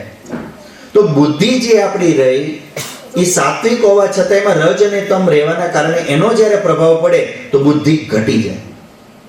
એટલે એ સમયે ડિસિઝન પાવર આપણો છે એ ઘટી જાય, થિંકિંગ જે છે એ આપણું ઘટી જાય. અને એ સમયે શું થાય? અંદર પ્રમાદ, આલસ્ય અથવા ચંચલતા. તો આ બધું જે ચંચલતા છે અંદર કેના કારણે આવે છે? રજોગુણ વધવાના કારણે. શેના કારણે? રજોગુણ વધવાના કારણે. અને જે અંદર હેંગ થઈ જઈએ આપણે, એ કેના કારણે થાય છે? તમોગુણ વધવાના કારણે. તો તમોગુણ બુદ્ધિમાં વધી જાય તો આપણને બુદ્ધિ ભારે ભારે લાગે. રજોગુણ વધે તો બુદ્ધિ શું થાય? ભારે તો ન લાગે, બહુ ફાસ્ટ ચાલે, પણ કોન્સન્ટ્રેટ ક્યાંય થઈ શકીએ, ક્યાંય ઘડી કે સ્ટેબલ થઈ શકીએ નહીં, એ રજોગુણના કારણે. પણ આપણા અંદર હેંગય નથી થયા, વિવરિંગ માઇન્ડ નથી, પણ એકદમ સ્ટેબલ છે, કોન્સન્ટ્રેટ છે, ફોકસ છે. તો સમજવું જોઈએ બુદ્ધિમાં અત્યારે શું વધેલું છે? સત્વ. તો જે બુદ્ધિનો એકચ્યુઅલ જે બેનિફિટ છે આપણને કેવા મળે? બુદ્ધિ કેવી હોય? સાત્વિક હોય. તો એ બુદ્ધિ આપણને શું કરે? હેલ્પ કરીએ. કે જેમ આંખ છે આપણી, આંખેથી આપણે જોઈએ છે, તો ચોખ્ખું આંખેથી જોવું હોય તો આંખ ક્યારે આપણને ચોખ્ખું દેખાડીએ? કે આંખ ઉપર માની લો કોઈ કચરો આવી ગયો હોય તો દેખાશે? નહીં દેખાય. હવે માન લો આંખમાં કચરો નથી આવ્યો, પણ આંખની અંદર કંઈક એવી તકલીફ થઈ કે આંખ આમ હલાહલ કરવા માંડે તો પણ નહીં દેખાય. પણ આંખ ચોખ્ખી હોય અને સ્થિર હોય તો તો દેખાશે. તો એ બુદ્ધિની અંદર રજોગુણ અને તમોગુણનો મલ ન હોય તો બુદ્ધિ શાંત અને સ્થિર હોય અને એમાં સાત્વિકતા વધારે હોવાના લીધે શું થાય, નોલેજ મેળવવાની આપણી એ સમયે કેપેસિટી સ્ટ્રેન્થ વધી જાય. તો એ સાત્વિક સ્થિતિમાં જ વધે બુદ્ધિની. એટલે બુદ્ધિનું કેવું હોવું જરૂરી છે, સાત્વિક હોવું જરૂરી છે. એટલે એના ત્રણના આધારે નેચર એ બને છે. એને યોગની અંદર આપણી જે શાસ્ત્ર છે એમાં આપણે અત્યારે બે ચાર પ્રકારના માઇન્ડ માની છે ને, કોન્શિયસ માઇન્ડ, સબકોન્શિયસ, આ બધા જે માઇન્ડ આપણે માનીએ છીએ એ તો આજકાલની ફિલોસોફી જે છે. આપણા વૈદિક ઓલામાં જે માઇન્ડ છે એના અંદર 4 થી 5 અવસ્થાઓ અલગ અલગ માનેલી છે. તો આપણી બુદ્ધિની, મનની, ચિત્તની કે જે કયો એની એક અવસ્થા તો છે ક્ષિપ્ત. કઈ છે? ક્ષિપ્ત અવસ્થામાં કેવું હોય, માણસનો નેચર કેવો હોય, એનું બિહેવિયર કેવું હોય, એને શું થાય, એ સમયે હું ઇન્ટરેસ્ટ થાય વધારે, સૌથી વધુ કેવી રીતે ખાઈ લો, કેવી રીતે પી લો, કેવી રીતે પહેરી લો, કેવી રીતે ફરી લો, ધરાય જ નહીં. આવું થતું હોય છે કે નથી થતું હોતું? હરી ફરીને આવ્યા હોય, ખાઈ પીને આવ્યા હોય, પણ તોય આપણને કન્ટિન્યુઅસ એમ થતું હોય, હજી કર લો, હજી કર લો, આ કર લો, આ કર લો, આ કર લો, અને બધું સારું સારું જ ગમે. મોડું પાછું કઈ ગમે, સારું સારું ગમે, અને પાછું બધું કન્ટિન્યુઅસ જોઈએ. તો આવી મેન્ટાલિટી હોય અને માઇન્ડ બિલકુલ સ્થિર ન હોય, સતત મન અંદર ફરતું જ રહેતું હોય, તો આને કઈ અવસ્થા કહેવાય? ક્ષિપ્ત અવસ્થા કહેવાય. બીજી છે મૂળ અવસ્થા. તો એ મૂળ અવસ્થા કોને કહેવાય? કે જેમાં આપણને કાંઈ એવું મન ન થાય, હારું પહેરું ને ફરવું ને ખાવ ને ચમક દમક ને એવી બહુ ઈચ્છા ન થાય. જ્યાં છીએ ત્યાં બેઠા રહીએ મજા આવે. કાંઈ આપણે ભાગવું દોડવું નથી. બધા કે હાલને બાર સરસ છે, જોવા જેવું, પર બેઠા છીએ હવે શાંતિથી. આવા લાખ રૂપિયાનો આનંદ મૂકીને ક્યાં જાય? મતલબ બિલકુલ ભારે ભારે, કાંઈ બીજું ગમે, ખાલી હું ગમે, આડા પડવું, બેહવું. થાકી બેઠી થાક્યા, આડા પડ્યા, આડા પડી થાક્યા તો બેઠા, કે બહુ બધી ગપ્પા માર્યા. તો બસ આમાં ને આમાં જ રહેવું ગમે, બીજું કાંઈ ગમે નહીં. અને બેઠા બેઠા ખાવા પીવા જે થયો એ ડાયબા કરવા. કોરોનામાં જ કર્યું, બીજું શું કર્યું? મહેરબાની કરો ભાઈ, એ તો ઓલા જઈને કે મન નો કે. તમે એને કઈ સારી વાત કરો, નોલેજની વાત કરો, તમે એને કઈક એને સારું જીવનમાં શીખવાડવાની વાત કરો, તો એ વસ્તુથી એને કાંઈ મેળ પડે નહીં. ભારે ભારે હોય બુદ્ધિ. કેવી હોય? નોલેજ હારે તો એને મતલબ જ ન હોય. બસ એને પશુની જેમ, ભેંસ કેમ પાણી પડી હોય, બસ એમ પડ્યા રહેવું ગમે, બાકી કાંઈ ગમે. તો એ શેના લીધે છે? કઈ અવસ્થા કહેવાય? માઇન્ડનું મૂળાવસ્થા. અને ત્રીજી જે છે એ આ બે કરતા કંઈક અલગ ને થોડી સારી. એની અંદર માણસને આ બધું જીવનની અંદર સારું સારું ઓર્ગેનિક, જે આપણે વાત કરતા હતા અભ્યુદયની સવારે, એવું ઓર્ગેનિક, એને બધી બેસ્ટ વસ્તુઓ જ ગમે. બેસ્ટ વસ્તુઓ જ બધી એને ગમે. પણ એ વસ્તુઓ માટે એને કેમ મેળવવી જોઈએ, કેવી રીતે મળી શકે, એને એવો ઉપાય કરવો, એવું વિચારવું ગમે. અને એ માટે મારે શું નોલેજ હોવું જોઈએ, મારે કેવી રીતે એ વસ્તુને પ્રાપ્ત કરવી, એને નોલેજ લેવું પણ ગમે. અને કોઈ વસ્તુ પર, સબ્જેક્ટ ઉપર કે ફોકસ કરે તો એના ઉપર ઘણું બધું કોન્સન્ટ્રેટ થઈ જાય. પણ તકલીફ એ ખાલી સહેજ અમથું કોઈ પણ ડિસ્ટર્બન્સ આવે એટલે તરત પાછું માઇન્ડ હતું ન્યા. તો આને કઈ અવસ્થા કહેવાય? વિક્ષિપ્ત અવસ્થા. કઈ કહેવાય? તો કઈક લેવલે તો ઓલા બે કરતા થોડે ઘણી અંશમાં તો હું થયો સ્ટેબલ થાય, પણ પાછું હું થાય તકલીફ શું? કોઈ પણ સેજ અમથું કઈક બહાનું મળી જાય, સેજ અવાજ આવી જાય કે કઈક સેજ ઓલું થઈ જાય એટલે મન ત્યાં ગયું, એટલે મન ઓલું કામમાંથી બહાર. એટલે આને કેવી અવસ્થા કહેવાય? વિક્ષિપ્ત. કેમ કે વિક્ષેપ પડ્યો એટલે મૂકી દીધું. પહેલી ક્ષિપ્ત, બીજી મૂઢ, અને ત્રીજી અને ચોથી છે એકાગ્ર. આ મનની અવસ્થાઓ કહું છું, જે કોન્શિયસ સબકોન્શિયસ છે એનાથી અલગ જે સ્પિરિચ્યુઅલ કોન્સેપ્ટ છે કહું છું આપને, અને જે રિયલ છે. ચોથી છે એકાગ્ર અવસ્થા. આ છે પરફેક્ટ અવસ્થા આપણા લાઈફની, અને આ છે બુદ્ધિની ચરમ સીમા, અને એમ કહેવાય કે બુદ્ધિની પ્યોરિટી. અથવા એનું જે કામ કરવાનું, એનું જે ફંક્શન જે છે કામ કરવાનું, એમાં હાઈ લેવલ ઉપર હોય. એ કઈ અવસ્થામાં હોય? એકાગ્ર અવસ્થામાં. એ સમયે તમે જે સબ્જેક્ટ ઉપર ફોકસ કરવા માંગો, તમે જે વિષય ઉપર કે વસ્તુ વિશે કઈ વિચાર કરવા માંગો, ડિસિઝન લેવા માંગો, તમે ડીપમાં જઈ લઈ શકો. તમે લોંગ ટાઈમથી એને ધ્યાનમાં રાખીને લઈ શકો. એ પોસિબલ છે. પણ એ કઈ અવસ્થામાં? માઇન્ડનું સ્ટેટ કયું હોવું જોઈએ? એકાગ્ર, કોન્સન્ટ્રેટ. એ લેવલમાં હોય ત્યારે. એના પછી પણ એક છે નિરુદ્ધ અવસ્થા. એ જે આખી આધ્યાત્મ સાથે જોડાયેલી છે. એ આપણે અત્યારે વિષય લેતા નથી, પણ 5 અવસ્થાઓ છે માઇન્ડની. કેટલી? ક્ષિપ્ત, મૂળ, વિક્ષિપ્ત, એકાગ્ર અને નિરુદ્ધ. જ્યારે નિરુદ્ધ અવસ્થામાં આપણે હોઈએ ત્યારે આપણે આપણી બુદ્ધિનો 100% યુઝ કરી રહ્યા હોય. કેટલો? 100%. અત્યારે કેટલો કરીએ છીએ? કોઈ અંદાજ છે? સ્ટડી પ્રમાણે કહું છું તો મેં આજના સ્ટડી પ્રમાણે 4%. એવરેજ આપણે આપણી બુદ્ધિનો કેટલો યુઝ કરી રહ્યા છીએ? એવરેજ લગભગ 3.5 થી 4% જેવું કહીએ છીએ. અને હાઈએસ્ટ લેવલનો ઉપયોગ કોણે કર્યો છે? તો આપણે અત્યારે એવું માને છે બધા કે આઈન્સ્ટાઈન. તો એણે કેટલો કર્યો છે? તો કે ભાઈ 10 થી 12.5%. એનાથી ઉપરનો હજી કોઈ છે નહીં. હવે 3% આવા આપણે ફરી શકતા હોય અને આવા ઇન્ટેલિજન્ટ બની શકતા હોય અને 12.5% આઈન્સ્ટાઈન દુનિયા બદલી શકતો હોય તો 100% વહી જાય તો શું થાય? સમજો જરા.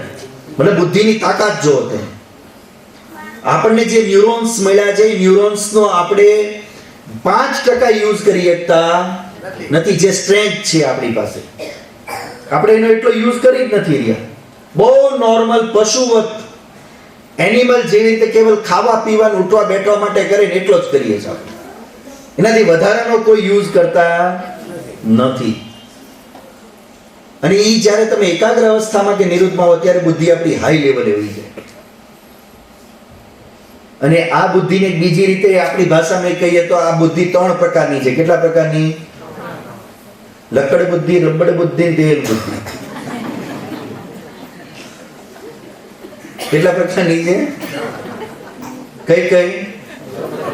લકડ બુદ્ધિ, રબડ બુદ્ધિ અને તેલ બુદ્ધિ. લકડ બુદ્ધિ કઈ કહેવાય? લાકડા જેવી હોય. લાકડાનું લક્ષણ, લાકડાની અંદર તમે ખીલ્લી નાખો અને પછી તમે ખીલ્લી કાઢી લો તો શું થઈ જાય ત્યાં? મતલબ ઈ કાણું કઈ સાઈઝનું હશે? ખીલ્લી સાઈઝનું છે.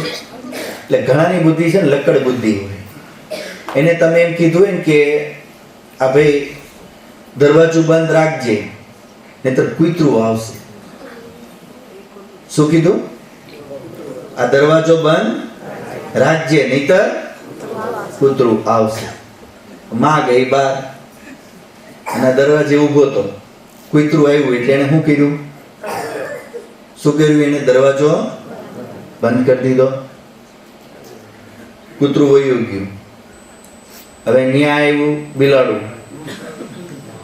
શું કીધું? તો દરવાજો ક્યારે બંધ કરવાનો?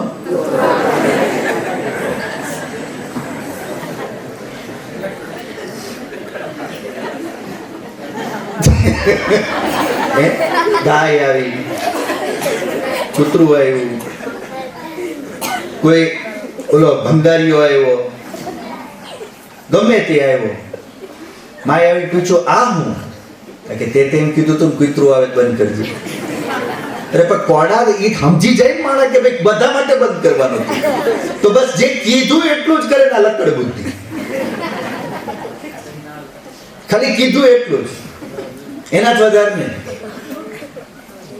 અને રબડમાં શું હોય? તમે રબર હોય આમ આમ રબર હોય, તમે એને આમ ખેંચો એટલે શું થાય? પાતળું થાય થોડું. હવે એની વચ્ચે આપણે આમ કાણું પાડીએ તો આમ અંદરથી દેખાય કે ન દેખાય? દેખાય કે ન દેખાય? પણ આમ મૂકો પછી રબરને ઢીલું મૂકો શું થાય? કાણું બુરાઈ જાય. ખેંચો દેખાય પણ ઢીલું મૂકો તો બુરાઈ જાય. એમ ઘણાને કીધું કે કૂતરું આવે તો દરવાજો બંધ રાખજે નહીતર કૂતરું આવશે. ઘરે આવ્યા હતા, કૂતરું અંદર ફરતું હતું. તને કીધું નતું મેં કે દરવાજો બંધ રાખ? હું ભૂલી ગયો.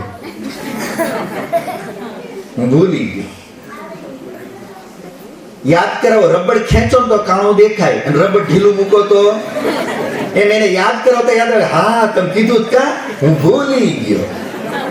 ભૂલી ગયો. આ ભૂલક્કડ કેટલા છે? આ રબડ બુદ્ધિના જે ભૂલક્કડ છે એ રબડ બુદ્ધિના, કીધું એટલું કરે ને લકડ બુદ્ધિ. અને ત્રીજી છે તેલ બુદ્ધિ. તેલની વિશેષતા હું, તેલનું તમે એક ટીપું આમ આંગળી નાખો લઈને આમ પાણી માંડો, વરસાદમાં તમે જોયું છે ને પાણી ફેલાયેલું, એક ટીપું લઈને આમ નાખો એની પર તો શું થશે? આખામાં તેલ સ્પ્રેડ થઈ જશે, બધામાં ફેલાઈ ગયું. નાખ્યું તું કેટલે? એક જ જગ્યાએ. કેટલું નાખ્યું તું? થોડું જમસતું, પણ થયું શું? બધે ફેલાઈ ગયું. એને એમ કીધું કે ભાઈ હું બહાર જાઉં છું, આ દરવાજો બંધ રાખજે, કૂતરું આવે નહીં. હવે એને અહીંયા બિલાડી આવી, કૂતરું આવ્યું, ચોર આવ્યું, બધાય બગડ્યા, ભાગો સલામ. તો એક વાત કે એના પરથી જે 10 સમજી જાય એને તેલ બુદ્ધિ કહેવાય. એક કે તો એક જ સમજમાં આવે તો લકડ બુદ્ધિ કહેવાય. જો એ વાત ભૂલી જાય તો રબડ બુદ્ધિ કહેવાય. આપણે આમાં ક્યાંક તો હશું.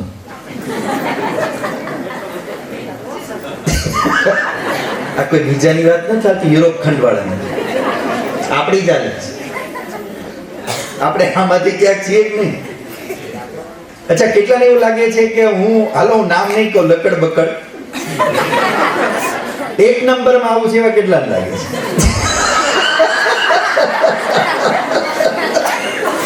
હું 1 નંબરમાં છું, કેટલાને લાગે છે? 2 નંબર વાળા? જો ઈમાનદારીથી વડીલે સ્વીકાર કર્યો. અને 3 નંબર વાળા કેટલા છે?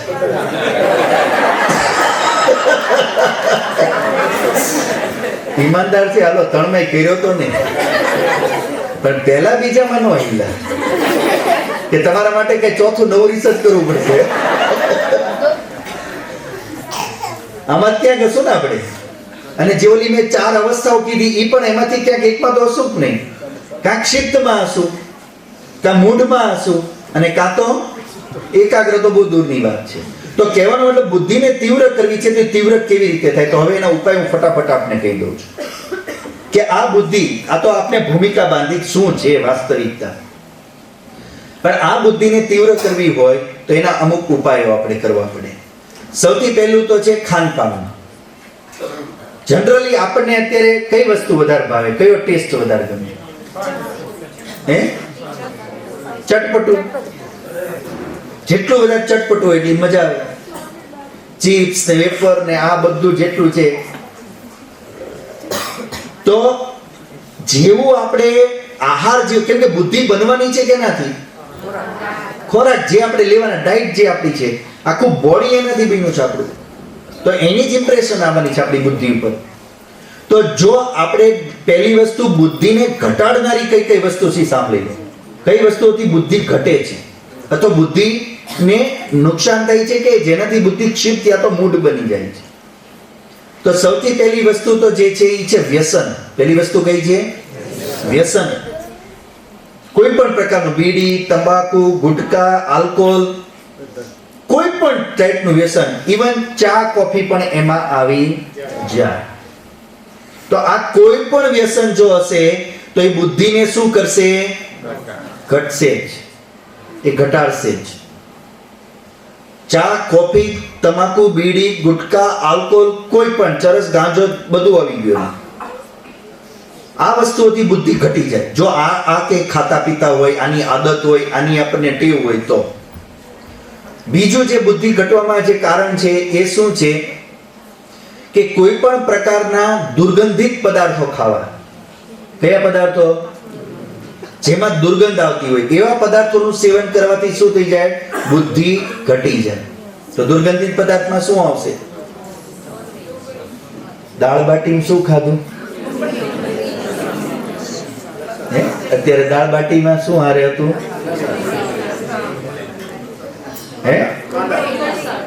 કાંદા. બટેટા નહીં, તો કાંદા જ રાજા છે. કેમ કે ડુંગળી છે, ડુંગળીનું, લસણનું, આવા જે તેજ, જે દુર્ગંધિત પદાર્થ છે, જેમાં દુર્ગંધ ખૂબ તીવ્ર છે, આવા પદાર્થોનું સેવન કરવાથી બુદ્ધિમાં શું થાય? તમસ ઉત્પન્ન થાય. શું થાય? તામસિકતા આવે, બુદ્ધિમાં ભારેપણું આવે, શરીરમાં ગરમી વધે. એનો પ્રભાવ સાથે સાત ધાતુમાં આવે ત્યાં સુધી કહે છે વીર્ય પણ દુર્ગંધિત થઈ જાય. ઔષધિ રૂપે અલગ વસ્તુ છે અને સ્વાદ માટેનું સેવન અલગ વસ્તુ છે. ઔષધિ રૂપે એનું સેવન થઈ શકે, પણ સ્વાદ માટે કરતા હોય તો એ શરીરને પણ દુર્ગંધિત કરે, નીકળેલા મળમૂત્ર પણ એટલા દુર્ગંધિત કરે, એનાથી વાતાવરણ એટલું દૂષિત કરે, એનાથી બુદ્ધિમાં પણ તમસ એટલું વધારે ઉત્પન્ન થાય. એટલે સૌથી વધુ બુદ્ધિને જે એટલા માટે આપ જો જે આધ્યાત્મિક લોકો છે તમે જોવો છો, ડુંગળી, લસણ, આ બધું ઓછું લે, એનું કઈ બીજું કઈ ચમત્કાર નથી એમાં. તો શેના માટે ઓછું લઈ આવું? કેમ કે તામસિકતા વધે નહીં, સાત્વિકતા આપણી બનેલી. તો દુર્ગંધિત પદાર્થ. બીજું, બુદ્ધિ ઘટાડવામાં કઈ વસ્તુ ખાવાથી વધારે પડતું બુદ્ધિને નુકસાન થઈ શકે? આથાવાળી, આથો નાખીને અથવા વાસી. આથાવાળી વસ્તુ શું આવે? આપણે ઢોકળા ને બોકળા ને બધું આવે ને. અને ગુજરાતના ઢોકળા તો હરિયાણા ત્યાં જેઠાલાલે પહોંચાડી દીધા. એટલે ત્યાં જઈને તો પૂછે તમારી આચાર્ય જ્યાં ઢોકળા શું હોય ને તમને ક્યાં ખબર? કે આપણે જેઠાલાલ બોલતા હતા. જેઠાલાલે ગુજરાત ને ફેમસ કરી દીધું. ખાખરા, ફાફડા ને ઢોકળા. તો આથાવાળી વસ્તુઓ છે અથવા જે વાસી વસ્તુઓ છે, આપણને ઘણીવાર ઘણી વસ્તુ સાચવી રાખવાનું મન થાય. અને ઘણા તો એવા શોખીન હોય, ઓળો બોળો બનાવ્યો તો ફ્રીજમાં મૂકી દે, મૂકી દે કે હું કાલ ખાઈશ. ભરતું બનાવ્યું હોય, ઓળો બનાવ્યો હોય, કોઈ દાળ મૂકી દો કે કાલ બપોર ગરમ કરીને મારે હાલશે. આપણને એમાં વાસી ખોરાકમાં ટેસ્ટ આવે છે, કેવળ ટેસ્ટ માટે ખાવાનું છે. પણ જે વસ્તુ વાસી થઈ ગઈ છે, તામસિક થઈ ગઈ છે. અને એવી તામસિક વસ્તુઓ ખાવાથી પણ શું થાય? બુદ્ધિને એ તમસ વધારે, તો બુદ્ધિ પર એનો પ્રભાવ પડે. બીજી વસ્તુઓ છે ડ્રાય, વૃક્ષ વસ્તુઓ. તો વટાણા, ડાળિયા, મમરા, ચણા, કુરકુરિયા, આ બધું જે છે, આ કેવી વસ્તુઓ છે? બધી ચિપ્સ, આ જે ફ્રેન્ચ ફ્રાય તમે બધું આજે યુઝ કરો છો, આ બધી કેવી વસ્તુઓ છે? ડ્રાય છે, કોરી, આ તળેલી, ચટપટી, નકરી. તો આવી વસ્તુઓ ખાવાથી પણ શું થાય? બુદ્ધિ ઘટી જાય. તો પહેલા તો બુદ્ધિ ઘટાડનારું કઈ વસ્તુ છે ખબર હોવી જોઈએ. તો આનાથી બચવું જોઈએ. તો એની સામે બુદ્ધિને વધારે એવું બીજું શું છે? ખાનપાન કે આ તે. તો એ બાજુ જોવા જઈએ તો બુદ્ધિ વધારવા માટે સૌથી બેસ્ટ છે ગાયનું દૂધ. ગાયના દૂધની દરેક પ્રોડક્ટ સૌથી બેસ્ટ. દેશી ગાયનું દૂધ પીવું જોઈએ. એ દૂધની અંદર મિશ્રી નાખીને સ્વાદવાળું કરીને પીવું જોઈએ. એ દૂધથી બનેલું દહીં છે, એનાથી બનેલું માખણ છે, વલોવીને કાઢેલું, મલાઈ વાળું નહીં, વલોવીને કાઢેલું માખણ. અને વલોવેલા માખણમાંથી બનાવેલું ઘી, મલાઈ વાળું ઘી નહીં. આ ઘી, ઈ દહીં, એ માખણ, એ છાશ અને એ દૂધ, એનો મેક્સિમમ ઉપયોગ કરવો જોઈએ. એનાથી બુદ્ધિ ખૂબ વધશે. અને આની જગ્યાએ જોવાની ખૂબી છે, આપણા ઘરમાં અથવા આપણને ગાયનું દૂધ વધારે વાલું, ભેંસનું વાલું કયું છે વધારે? કેટલા જણા ઘરમાં ગાયનું દૂધ આવે છે? અને ભેંસનું?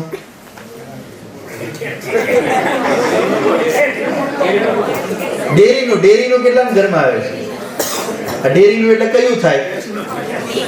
ડેરીનું એટલે કયું થાય?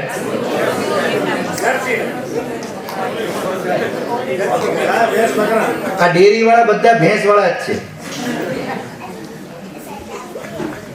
મેક્સિમમ આપણે ભેંસનું દૂધ જ લઈએ છીએ. ઘણા તો એટલે એની ચા હારી બને.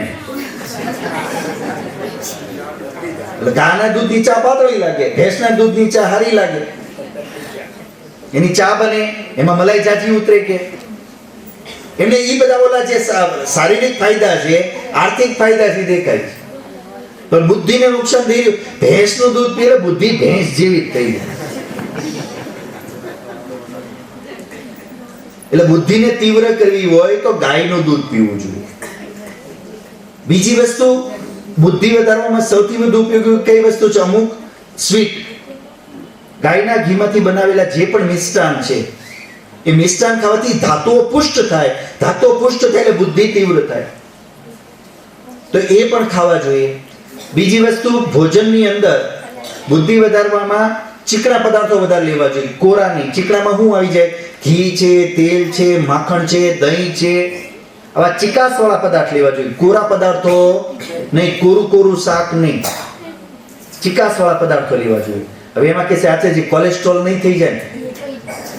ચોખ્ખા ગાયના ઘીને ખાવ, કોઈ કોલેસ્ટ્રોલ નહીં થાય. તમે આ મલાઈ વાળા ઘી ખાશો તો એનાથી કોલેસ્ટ્રોલ થશે, બહારના ઘી ખાશો થશે. પણ તમે ઘરે ગાયનું શુદ્ધ દૂધ લાવી એના માખણમાંથી બનાવીને ઘી ખાશો તો એમાં થશે નહીં. આ ક્લિયર રાખજો માઇન્ડમાં, કેમ કે આજકાલ કોલેસ્ટ્રોલ મગજમાં ગરી ગયું, બાનું મળી ગયું છટકવાનું. એટલે આજના છોકરાઓની બધા આપણે જો સૌથી વધુ આ કોઈ વસ્તુ ખાય છે ગાયના દૂધની, લે છે, કેવા મોઢા બગાડે, ઘી મગર જાણે ઘી એમને હું આપણે આપી દીધું. હું ઘુઈ ગમતું નથી એમને, બોલો. હવે આ હું બુદ્ધિમાન બનવાના, શરીરે હું બનવાના એમના. જેના શરીરમાં ઘી નથી, જેના શરીરમાં કોઈ પુષ્ટિકારક તત્વ નથી ગયું, એના શરીરમાં બુદ્ધિ હું વધવાની, માય કાંગલા રહેવાના. તો એ માટે આ પ્રોડક્ટ, આ વસ્તુ જરૂર. બીજું, અમુક ઔષધીય રૂપે લઈ શકાય. બાદામ સૌથી બેસ્ટ, બુદ્ધિ વધારવા માટે બાદામનું સેવન સૌથી ઉત્તમ. 2-4 દાણા રોજ રાત્રે પલાળી, સવારે એને ફોતરું ઉતારી, છાલ ઉતારી અને ચાવી ખાવાના નથી, પીવાના છે. શું કરવાનું? તો બદામના દાણા ચાવી મોઢામાં પાણીનો કોગળો થઈ જાય એટલું ભરી પી જવાનું, તો પચે, નહીતર પચે નહીં બદામ. બીજી વસ્તુ ઔષધિ રૂપે વિશેષ જે લઈ શકાય તો બ્રાહ્મી છે, શંખપુષ્પી છે, એને દૂધમાં નાખી એડ કરી સૂંઠ અને સાકર નાખી ઈ દૂધ પીવું જોઈએ. આ બુદ્ધિને ભયંકર તીવ્ર કરશે. બ્રાહ્મી, શંખપુષ્પી અને દૂધમાં નાખી પીવું જોઈએ. આ બુદ્ધિ વધારનારું તત્વ છે. તો આ તો થઈ ખાનપાનની વાત. બીજી વસ્તુ, બુદ્ધિને આપણે તીવ્ર કરવી છે, સારી કરવી છે, તો એ સારી કરવામાં આપણો વ્યવહાર જોડાયેલો છે, આપણું આચરણ એમાં જોડાયેલું છે. જેટલું વધારે તમે ખાવા પીવા અથવા સાધન સુવિધાની પાછળ ભાગશું એટલું બુદ્ધિ શું થશે? ડાઉન. અને જેટલું આ બધી વસ્તુ તરફ મનને કંટ્રોલ કરશું તો એનાથી શું થશે? બુદ્ધિ તીવ્ર. તો જેટલો વધારે શોખીન બનશો એટલે નાનપણમાં શોખ ન કરાવાય. હવે 2-3 વર્ષનું ટેણીયું જીન્સ પેન્ટ સિવાય પહેરતું નથી, વિચાર તો કરો. અને ફરજિયાત જીન્સ પેન્ટ દેવા પડે. એને શું શીખવાડી દીધું આપણે? તો જેને આની પાછળ ભાગશે અને આ વસ્તુઓ વગર જે પોતાને કમ્ફર્ટ ફીલ નહીં કરે, દુખી થઈ જશે, આવી વ્યક્તિનો પોતાના મન ઉપર કોઈ નિયંત્રણ નથી. આવો વ્યક્તિ ડાઉન જ થતો જશે. કેમ કે બુદ્ધિ કંટ્રોલ કરવાથી વધે, ફ્લોમાં જવાથી વધે નહીં. તો મનનું વિષયો ઉપર, આપણા શોખ ઉપર કંટ્રોલ હોવો જોઈએ. તો કંટ્રોલ કરવાથી બુદ્ધિ વધશે. બીજી વસ્તુ બુદ્ધિ વધારવા માટે સૌથી બેસ્ટ, વ્યવહારની અંદર જો આપણે કોઈ બીજા સાથે આપસમાં વેર ઝેરનો વ્યવહાર કરતા હોય, દાઈજ રાખીને વ્યવહાર કરતા હોય, આપણે જેલસી રાખતા હોય, ઈર્ષા કરતા હોય અને અથવા ઈગો રાખતા હોય, આપણે અહંકાર કરીને ચાલતા હોય, તો આવા દુર્ગુણો હોવાથી બુદ્ધિ ઘટે. ધ્યાન દેજો. અહંકાર છે, ઈર્ષા છે, કે પછી કોઈ પ્રત્યે આપણને વેરનો ભાવ છે, બદલો લેવો છે, આવી મેન્ટાલિટી જ્યારે આપણી થઈ જાય તો નેગેટિવ મેન્ટાલિટી થઈ જાય. કેવી થઈ જાય? નેગેટિવ. એટલે આપણી બુદ્ધિ શું થઈ જાય? ઘટી જાય. એના જગ્યાએ ઊંધું હોવું જોઈએ. આપણને લેટ ગો કરતા આવડવું જોઈએ, કોમ્પ્રોમાઇઝ કરતા આવડવું જોઈએ, આપણે ટોલરન્ટ કરતા આવડવું જોઈએ, સહન કરતા આવડવું જોઈએ, ઇગ્નોર કરતા આવડવું જોઈએ, આપણને વોર્ન કરતા આવડવું જોઈએ. આ રીતે જો સ્ટેપ બાય સ્ટેપ કરીએ તો બુદ્ધિ વધે. ઓલું તો પશુ જેવું છે, કૂતરાની પૂંછડી પર પગ મૂકો તો પપ્પી કરે. તો કોઈ આપણી પૂંછડી દાબે તેને ભડકવું, એ તો કોમન સેન્સ ની વાત છે, એમાં ક્યાં કઈ મહેનત કરવાની. પણ એ સમયે મારે હું કરવું, હું ન કરવું અને વિચારીને કરવું, એ તો બુદ્ધિ માગે કે ન માગે. શું રિએક્શન દેવું, ન દેવું. આપણે કઈ કૂતરાને જેમ થોડું ભટકું ભરીએ. તો આ સમજવાની વસ્તુ છે. આ ઉપાયો આપણા વ્યવહારના, ખાનપાનના, એ આપણે બુદ્ધિને વધારવા માટેના. બીજી વસ્તુ બુદ્ધિ વધારવા માટેની, બ્રહ્મચર્યનું પાલન. જેટલું શરીરની અંદર વીર્ય અને રજને આપણે સ્થિર રાખશું, એનો ક્ષય નહીં કરીએ, દુરુપયોગ નહીં કરીએ, નાશ નહીં કરીએ, તો બુદ્ધિ વધશે. કેમ કે બ્લડ ડોનેટ કરવાનો એક નિયમ છે, તમે 3 મહિના પહેલા કરી શકતા નથી, અને અમુક વેઇટના ન હોય એ પણ કરી શકતા નથી. તો જે વસ્તુ શરીરની ઉત્તમ છે, શ્રેષ્ઠ છે, અને જે ઓછી માત્રામાં બને છે, એનો જો આપણે દુરુપયોગ કરતા હોઈએ તો બુદ્ધિનો નાશ થવામાં કોઈ વાર લાગે નહીં. એટલે બ્રહ્મચારીની બુદ્ધિ તીવ્ર હોય. તો સંયમ આપણા જીવનમાં આ પણ બુદ્ધિ વધારવા માટેનું જરૂર છે. અંતિમ એક વાત ખાલી કહી દઉં. આપણા શાસ્ત્રનો એક શ્લોક છે કે બુદ્ધિ કેવી રીતે વધારવી. તો એમાં એવું કહે છે કે દેશાટનમ પંડિત મિત્રતા ચ, દેશાટનમ પંડિત મિત્રતા ચ વારાંગના રાજસભા પ્રવેશ અનેક શાસ્ત્રાની વિલોકિતાની ચાતુર્ય મૂલમ ભવંતિ પંચ. જેને બુદ્ધિ વધારવી તેને શું કરવું છે? દેશાટન, અલગ અલગ સ્થાનો પર જે ફરે, તો એનાથી શું થાય? અલગ અલગ લોકોને જોવાથી, જાણવાથી, મળવાથી આપણને ઘણું બધું શીખવા મળે. તો એનાથી શું વધે? બુદ્ધિ. તો દેશાટન કરવું જોઈએ. ફરો, વર્ષમાં 2-3 ટ્રીપ મારો ક્યાં, પણ ખાલી સેલ્ફી લેવા નહીં. ત્યાંનું કલ્ચર જોવા, ત્યાંનું ખાનપાન, ત્યાંનું એટમોસ્ફિયર, ત્યાંના લોકોનું બિહેવિયર, એ બધું શીખવા. એ આપણને ડાયરેક્ટ શીખવા મળી જશે, કોઈ બુકમાં નહીં મળે. માણસને ઓળખતા થઈ જશું. તો દેશાટન કરવું જોઈએ. બીજું છે પંડિત મિત્રતા છે. નોલેજેબલ વ્યક્તિની સાથે જ ઉઠવું બેઠવું જોઈએ. ગપ્પી બાજોથી આગા રહેવું, અને નકરી તારી મારી કરતા હોય ને એના આગા રહેવું. કેમ કે લગભગ ભેગા થઈ તો ગપ્પા હોય અને તારી મારી હોય, બીજું કઈ હોય. આવા લોકો થાગારોને બુદ્ધિ નાશ કરનાર છે. એકલા રહેવું સારું, પણ આમ યાર રહેવું નહીં સારું. તો કોની રહેવું જોઈએ? નોલેજેબલ વ્યક્તિ, જે ઇન્ટેલિજન્ટ છે, જેની પાસે કંઈક એક્સપિરિયન્સ છે, જેની પાસે કંઈક મેળવવા જેવું, એવા વ્યક્તિઓની સાથે રહે તો આપણને ઘણું શીખવા મળે. એટલે કીધું પંડિતોની મિત્રતા, બુદ્ધિમાનોની મિત્રતા કરવી જોઈએ. પછી છે વારાંગના. વારાંગનાનો અર્થ થાય, જેને આપણે મોટી ભાષામાં કહીએ કે જે દેહ વેપાર આદિ કરતા હોય, જે સ્ત્રીઓ હોય. તો આવા બધાથી હવે એમ થાય કે આની પાસે વળી શું શીખવાનું હોય? શીખવાની વાતનો એટલો જ અર્થ છે, એનો કહેવાનો ભાવ એટલો જ છે એમાં કે એના હાવભાવ, એની ચેષ્ટાઓ. કેમ કે મોટા મોટા દેશોની રાજનીતિઓ તમે જો કોના દ્વારા ફોડી નાખવામાં આવે. સારા મોટા બિઝનેસ ટાઈકુનો એનો રાજ, પ્રોજેક્ટ, એ બધું કેવી રીતે કઢાવી લેવામાં આવે? વારાંગનાઓ દ્વારા. એને મોકલે, એ લોકોને પ્રલોભનમાં, એ જાય, એને ટાર્ગેટ બનાવે, એને પ્રલોભનમાં લે અને એની પાસેથી કઢાવી લે, અને પછી દેશના દેશ તબાહ થઈ જાય. અને એમાં રશિયા પાવરફુલ છે, અને એટલે જ રાજ કર્યું છે આજ સુધી. તો વારાંગના, એની પાસેથી એ શીખવા મળે કે કેવી રીતે બીજાના મનની વાત જાણી લેવી અને પોતાની વાત ગુપ્ત રાખવી. એ પણ જીવનમાં આવડત હોવી જોઈએ. તો એની પાસે શીખવા મળે. ચોથું છે રાજસભા પ્રવેશ.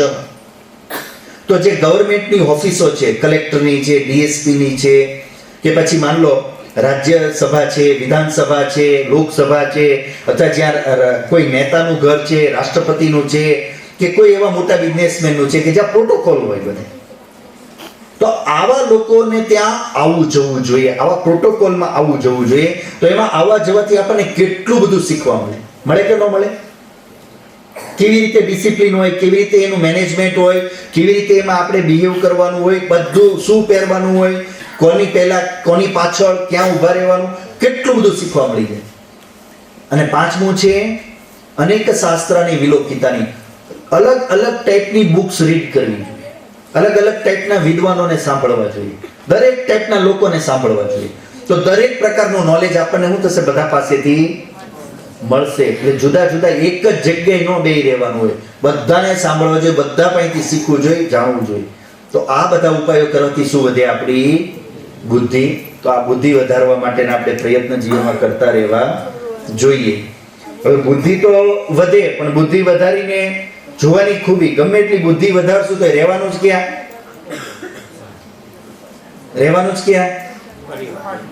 પરિવારમાં જ, કુટુંબમાં જ, જ્યાં છીએ ત્યાં જ રહેવાનું.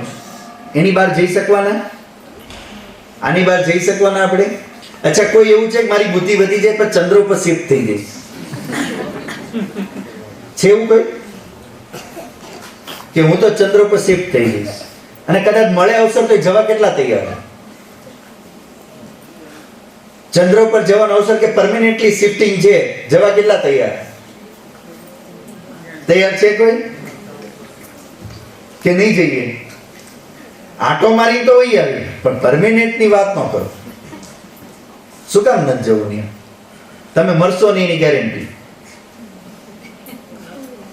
મરશો નહીં એની ગેરંટી, તો પણ ચંદ્ર પર જવા તૈયાર છીએ કે નહીં? ત્યાં પરમેનન્ટ એકલા હો, આપણે એકલા જ, એક જ ટિકિટ છે, વધારે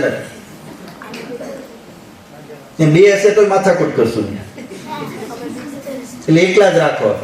તો કેટલા જવા તૈયાર થશો? થશો જ નહીં થાવ? હા કે ના? હે શું કામ? હે તો એકલપણાનો મતલબ હું? તો અહીંયા શું છે? મતલબ એકલપણા વાંધો હું ગમે કે ન ગમે? એકલપણું ગમે કે ન ગમે? બોલતા નથી. ત્યાં કેમ નથી જવું આપણે? શું કામ નહીં જઈએ? ખાઈ પીને હું શું? ખાઈ પીને હું શું? લેપટોપ આપી દેશું, કોમ્પ્યુટર જે કર્યું ગૂગલ માં કર્યા કરતો. પણ અહીંયા અમારી વચ્ચે નહીં, અમારી વચ્ચે નહીં. ત્યાં તમને બધું મળશે, અહીં સિવાય બધું મળશે ત્યાં તમને. તો શું કામ નથી જવું આપણે ત્યાં? હે કે ત્યાં આપણને છતાંય જે નથી ગમતું કે નહીં ફાવે એનું કારણ શું આવશે?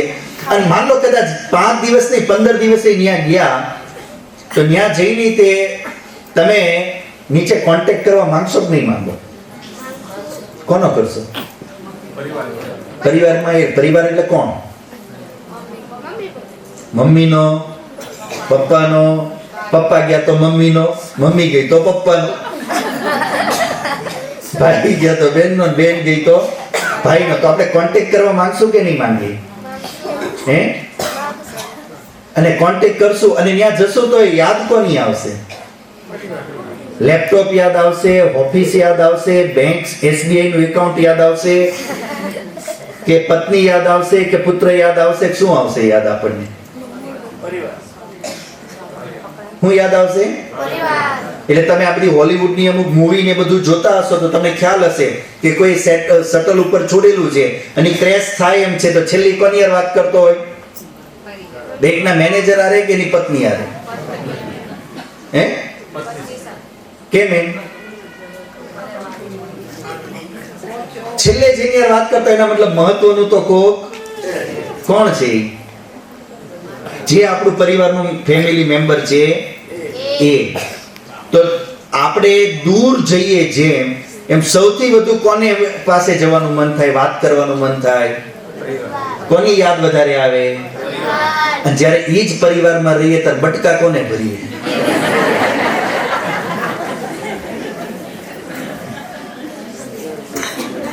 હે?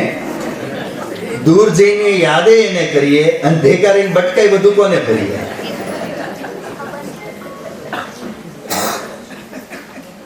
સાયકોલોજી જોવો. આપણે જ્યારે સાથે હોઈએ છીએ ત્યારે રહી નથી શકતા, દૂર જઈએ તોય રહી નથી શકતા, સાથે નથી રહી શકતા, જુદાઈ નથી રહી શકતા. એટલે આમ જુદા વયા જવું ગમે, પણ આમ જુદા જઈને ત્યારે વેલ્યુ થાય, ત્યારે સમજાય કે ઓહો આની વેલ્યુ શું છે. તો આજની પરિસ્થિતિની અંદર બુદ્ધિમાન તો આપણે ઘણા થઈ ગયા છીએ, હજી થશું. સાધન સંપન્ન થઈ ગયા, વ્યવસ્થા અવસરો વાળી થઈ ગયા, પણ તકલીફ શું થઈ છે? આજે મન આપણા કેવા થઈ ગયા? ટૂંકા. એટલે સંબંધો કેવા થઈ ગયા? ખાટા. ખાટા સંબંધ છે કે નથી? શું લાગે છે આપને? સંબંધો ખાટા છે કે મીઠા છે આપણે?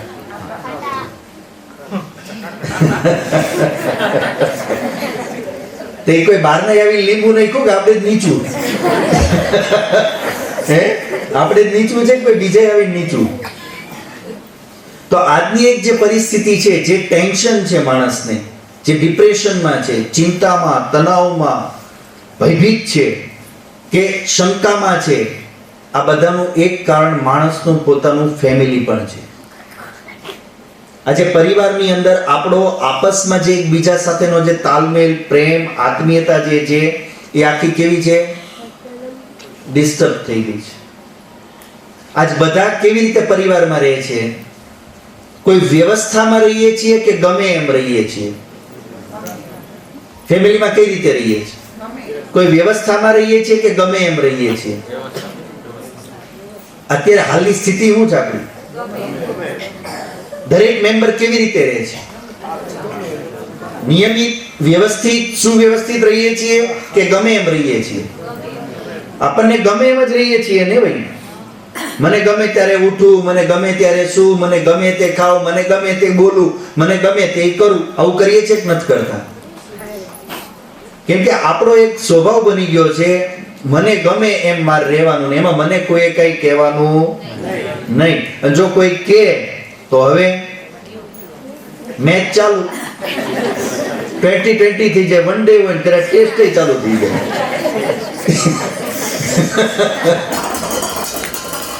જેવું કોકે કંઈ કીધું એટલે આપણને ગમતું નથી. કહેવાનો મતલબ આપણો આજે જે સ્વભાવ છે એ કેવો થઈ ગયો છે? એક સ્વભાવ છે આપણો, આપણને પરાધીન રહેવું ગમતું નથી. આ નેચર છે કે નથી આપણો? પરાધીનનો મતલબ હું કોઈ બીજાના અંડરમાં કે કંટ્રોલમાં. આપણને રહેવું ગમતું કે ગમે છે? નથી ગમતું કોઈના કંટ્રોલમાં રહેવું. આપણે કેવી રીતે રહેવા માંગીએ છીએ? સ્વચ્છંદી. સ્વતંત્રતા યાદ રાખજો, સ્વતંત્રતામાં પરાધીનતા હોય કે ન હોય? તમે ટ્રાફિકના રૂલ્સ જે છે એ ફોલો કરો છો તો તમે પરતંત્ર છો કે સ્વતંત્ર છો? હે? સ્વતંત્ર જ છો. તો મતલબ ટ્રાફિક નિયમમાં નથી રહેતા અને તમે સિગ્નલ તોડી જાવ છો, તમે સ્વતંત્ર છો કે સ્વચ્છંદી છો? તો તમે સ્વચ્છંદી છો. તો સ્વતંત્રતા, સ્વચ્છંદિતા અલગ વસ્તુ છે, બેમાં ફેર છે. આપણે સ્વતંત્ર રહેવા માંગીએ છીએ કે સ્વચ્છંદી? કેમ કે સ્વતંત્રતામાં શું હોય? વ્યવસ્થા હોય. કેવી રીતે હોય આપણે સ્વતંત્ર રહેવાનું? બીજાની સ્વતંત્રતાને બાધિત કર્યા વગર આપણે સ્વતંત્ર રહેવાનું હોય. એ ટ્રાફિક નિયમમાં શું છે? એ જ છે ને. બીજું શું છે? દરેકે પોતાના નિયમનું પાલન કરવાનું, અને દરેક પોતાના નિયમનું પાલન કરે નથી. બધા શું છે? સ્વતંત્ર જ પણ છે. નિયમનું પાલન કરવા છતાં શું છે? બધા સ્વતંત્ર છે. જો એ સ્વતંત્રતાને સ્વીકાર ન કરે, એમ કે નહીં મારે જવું છે હું જઈશ, તો ત્યાં શું થઈ જશે? અવ્યવસ્થા. શું થઈ જશે? તો સ્વચ્છંદી બનશું તો શું થશે? અવ્યવસ્થા. કોઈને કોઈની હારે અન્યાય થશે, અપમાન થશે, ખોટું થશે, નુકસાન થશે. તો અવ્યવસ્થા થતા કોકનું નુકસાન તો થવાનું છે. અને સ્વચ્છંદી બનીએ તો આપણે અવ્યવસ્થિત બન્યા, પણ જો સ્વતંત્ર બનીએ તો સુવ્યવસ્થિત બનશું. તો સ્વતંત્ર પણ એક વ્યવસ્થામાં રહેવાનું હોય છે. અને જો આપણે વ્યવસ્થામાં રહેવા નથી માંગતા અને મરજીથી રહેવા માંગીએ છીએ તો એનો મતલબ આપણે સ્વતંત્ર નહીં, સ્વચ્છંદી રહેવા માંગીએ છીએ. અને સ્વચ્છંદી રહેવાને એટલે આપણે કોઈ બીજાને તો ડેમેજ કરવાના જ, બીજાનું કંઈક તો નુકસાન કરવાના જ. તો હવે સ્વચ્છંદી રહેવામાં ફાયદો કે સ્વતંત્ર રહેવામાં ફાયદો? ટ્રાફિકના નિયમ પાળવામાં ફાયદો કે તોડવામાં ફાયદો? કેમ કે હું તોડવા જઈશ તો બીજો પણ તોડશે, તો ત્યાં શું થઈ જશે? તો એમાં હું વધારે જલ્દી પહોંચીશ કે મોડો? મોડો. પણ વ્યવસ્થામાં રહીશ તો ભલે ત્યાં થોડુંક ઉભા રહેવું પડશે પણ પહોંચીશ જલ્દી. તો એ જ વસ્તુ જીવનમાં છે, ફેમિલીમાં છે, કે પરિવારમાં જો આપસમાં આપણે બધા એકબીજા સાથે સામંજસ્ય રાખશું તો આપણે બધાને ફાયદો થશે. જો આપણે સ્વચ્છંદી બની પોતાની મરજી ચલાવવા જશું અને આપણા સુખ માટે બીજાને કંઈ નુકસાન પહોંચાડવા જશું તો ગડબડ થશે.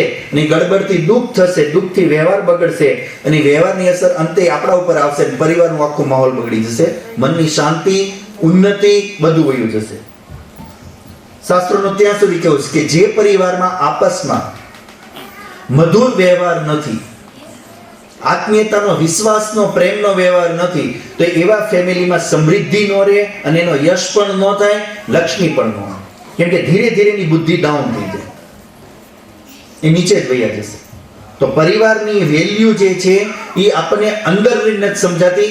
જો પરિવારથી ક્યારેક બહાર જવાનું થયું ને આવું, ત્યારે સમજાય કે ફેમિલીની વેલ્યુ શું છે. પરિવારમાં દરેક મહત્વના છે, નાના બાળકથી લઈ અને વૃદ્ધ બધા સોપાન છે, બધાની પોતપોતાની કડી છે. સવારે મેં જેમ વાત કરી, આજે આપણે સંતાનો પેદા શું કામ કરીએ? શું કામ ભારતમાં કરી શકે છે?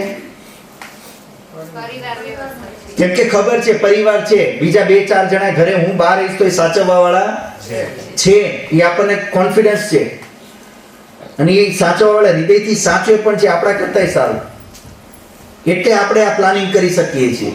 તો પરિવારની અંદર દરેકનું પોતાનું ઇમ્પોર્ટન્સ છે, પણ રોલ બધાનો અલગ અલગ છે. જેમ કે બાળક, જે જ્યાં સુધી એનું ભણવાનું કામ ચાલે છે ત્યાં સુધી જે બાળક છે એનો રોલ અલગ છે. પછી એના વિવાહ થઈ ગયા પછી એનો રોલ અલગ છે, અને જે વૃદ્ધ છે એનો રોલ અલગ છે. દરેકના પોતપોતાના રોલ છે. તો આપસમાં આપણે પરિવારની અંદર જે બાળકો છે, એ બાળકોએ તો દરેક બાળકે પોતાના ફેમિલી મેમ્બર જે છે, પોતાનાથી મોટા બધા, એ બધા પ્રત્યે એને સમર્પિત.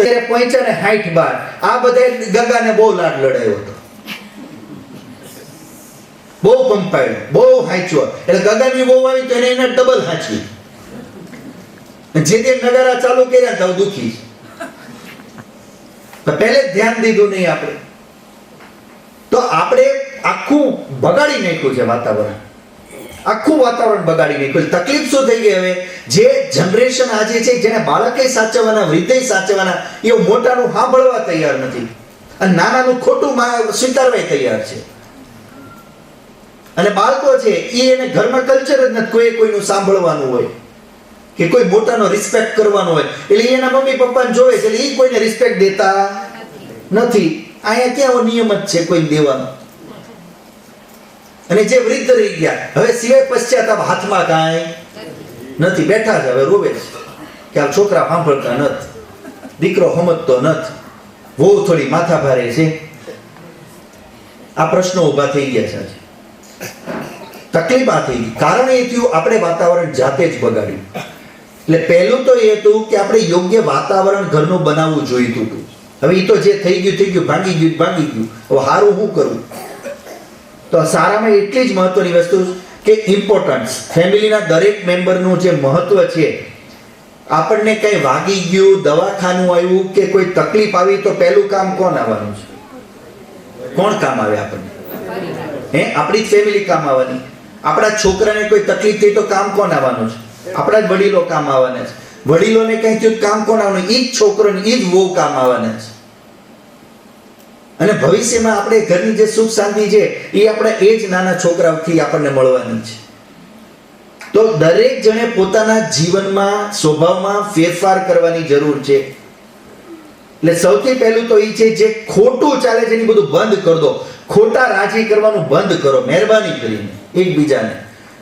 ઓલા નાના છોકરાઓને ખોટા વધારે ફૂલાવડાવે, દીકરોને બહુ યોગ્ય નથી એના કરતા વધારે ચડાવીને કે, અને આ એમને ગઢા જેટલા યોગ્ય નથી એટલા વધારીને એને કે. પાછા જ્યારે વાસ્તવિકતા હોય ત્યારે બધા હતા એવા નેવા. એટલે એકબીજાને માખણ મારવાનું, ફૂલ ચડાવવાનું, ખોટા જે વખાણ કરવાનું, બહાર વખાણ કરવાનું, બહાર જાય એટલે વખાણ કે આજે રોટલી ગરમ મળે, સ્વાર્થ માટે. સાચું ન હોય પણ સ્વાર્થ માટે, કે કદાચ રાજી થઈ જાય છે તો, કદાચ એનું મન મોટું થઈ જશે તો, કદાચ આપણને હાચવી લેશે તો. છોકરાને એને નથી કહેવું, છોકરાને ઘડી 2 કલાક રમાડીએ તો કદાચ આપણને સારું બોલાવશે તો કદાચ એને આપણું કંઈક માન થશે તો. પણ થયું એ હજી નથી થવાનું. એના માટે એક જ ઉપાય આનો છે, વેલ્યુ સમજવી પડે. વેલ્યુ શું સમજવું પડે? ફેમિલી મેમ્બરની, પેરેન્ટ્સની, માતા પિતાની શું વેલ્યુ છે, દાદા દાદીની શું વેલ્યુ છે, બાળકની શું વેલ્યુ છે. આપસમાં બધાને એકબીજાની આપણે જરૂર છે. આપણે કોઈ એકબીજાની મદદ વગર રહી શકવાના નથી. બાળકને માતા પિતાની જરૂર છે, માતા પિતાની એના માતા પિતાની જરૂર છે. કોઈને ગઢા માતા પિતાને એના છોકરાઓની જરૂર છે. કોની નથી કયો? બધાની જરૂર છે. ખાલી પૈસાથી કામ ચાલશે નહીં કે મારો રૂમ મને મળી જાય, મારું ઘર મળી જાય, મારી વ્યવસ્થા મને મળી જાય, એટલાથી કઈ કામ ચાલશે નહીં. આપણને સૌથી વધુ સંકટના સમયમાં, દુઃખના સમયમાં કોની જરૂર પડશે? આપણા પોતાના સ્વજનની, તે એની સહાનુભૂતિની જ, એના સપોર્ટની જ જરૂર પડશે. બીજી કોઈ વસ્તુ કામ નહીં આવે. એટલે સૌથી મહત્વનું એ છે કે આપસમાં, પરિવારમાં એકબીજાનો રિસ્પેક્ટ કરવાનું ચાલુ કરો, દ્વેષ બંધ કરો. સૌથી પહેલી વસ્તુ, ખટરાગનું મેઇન કારણ, જે અંતિમ મૂળ સમજવાની વાત કરવા માંગુ છું, આપસમાં આપણને શું છે, બધાને એકબીજા માટે પ્રેમ નથી થતો, અને એની જગ્યાએ સૌથી વધુ શું થાય છે? એકબીજા માટે દ્વેષ. શું થાય છે? દ્વેષ થઈ જાય છે. એટલે પછી આપણે શું થાય, કાં તો ઘરમાં અબોલા કરીએ, કાં ઘરમાં ઉપર નીચે જુદા રહેવા માંડીએ, અને કાં તો આઘા રહેવા વહીએ. આ સ્થિતિ થાય છે. આનું એક કારણ એક જ છે, દ્વેષ. અને દ્વેષ હંમેશા ક્યારે થાય? બે કારણથી થાય. કે કાં તો મને કોઈ એના દ્વારા પીડા પહોંચી હોય તો, દ્વેષ થવાનું એક જ કારણ છે, મને એના દ્વારા કોઈ પીડા પહોંચી હોય તો. હવે એ પીડા બે રીતે સામેવાળાએ મને પહોંચાડી હોય. એક તો સાચી હોય, માન લો કોઈ વહેલું ઉઠતું ન હોય, કોઈ એને કંઈ કહે કે ખીજાય, તો એ એને કહેવાથી એને જે પીડા થઈ, તો એમાં સામેવાળાનો વાંક કે આપણો? આપણે વહેલા ઉઠતા ન હોય અને કોઈ આપણને ટપારે અથવા કહી દે કે તમે વહેલા ઉઠતા નથી, ટાઈમે ઉઠતા નથી, આપણને સંભળાવી દે, તો આપણને સારું લાગે ખરાબ? સારું લાગે ખરાબ? તો આપણને જે દુઃખ થયું, ખરાબ લાગ્યું, તો એનું કારણ સામેવાળો છે કે આપણે? છતાં આપણે દ્વેષ કોના માટે કરી લઈએ? તો આમાં ભૂલ કોની છે? આપણી. અને એક છે કે આપણે સાચા જ છીએ, બધું પ્રોપર કર્યું, તોય સામેવાળો આપણો કોઈ વાંક ન હોય તો એ વાંક કાઢે, તો હવે કોણ આપણને દુઃખ થાય કે નહીં? એમાં વાંક કોનો? સામેવાળો. સમજો આખું વાતાવરણ કેમ બગડે? દ્વેષથી. હવે દ્વેષ બે રીતે થાય. એક તો છે કે ખરેખર આપણે કંઈક ભૂલ થઈ છે અને કોઈ આપણને કંઈ એમાં કીધું એટલે આપણને દુઃખ થયું, અને એક છે કે આપણે કંઈ નથી કર્યું, કોઈએ કીધું એટલે આપણને દુઃખ થયું. તો આમાંથી આપણે જે દુઃખ જાતે ઊભું કર્યું એનો દોષ આપણે બીજાને દઈ શકીએ? તો એ માટે તો જવાબદાર કોણ છે? તો સૌથી પહેલી વાત કે જ્યારે કોઈ આપણને સાચી વાત ઘરમાં કહેતું હોય, અથવા આપણને ખબર છે કે મારા પ્રત્યે કોઈ સાચી અપેક્ષા રાખે છે અને હું પૂરું નથી કરતો કે કરતી, તો મારે એ કરવાનો પ્રયત્ન કરવો જોઈએ. એટલે સૌથી પહેલું તો મારી ડ્યુટી જે છે મારે પૂરી કરવી જોઈએ, જેથી કરીને મારા લીધે કે બીજાને કોઈ બોલવાનો કે પીડા અનુભવ કરવાનો કોઈ પરિસ્થિતિ બને નહીં.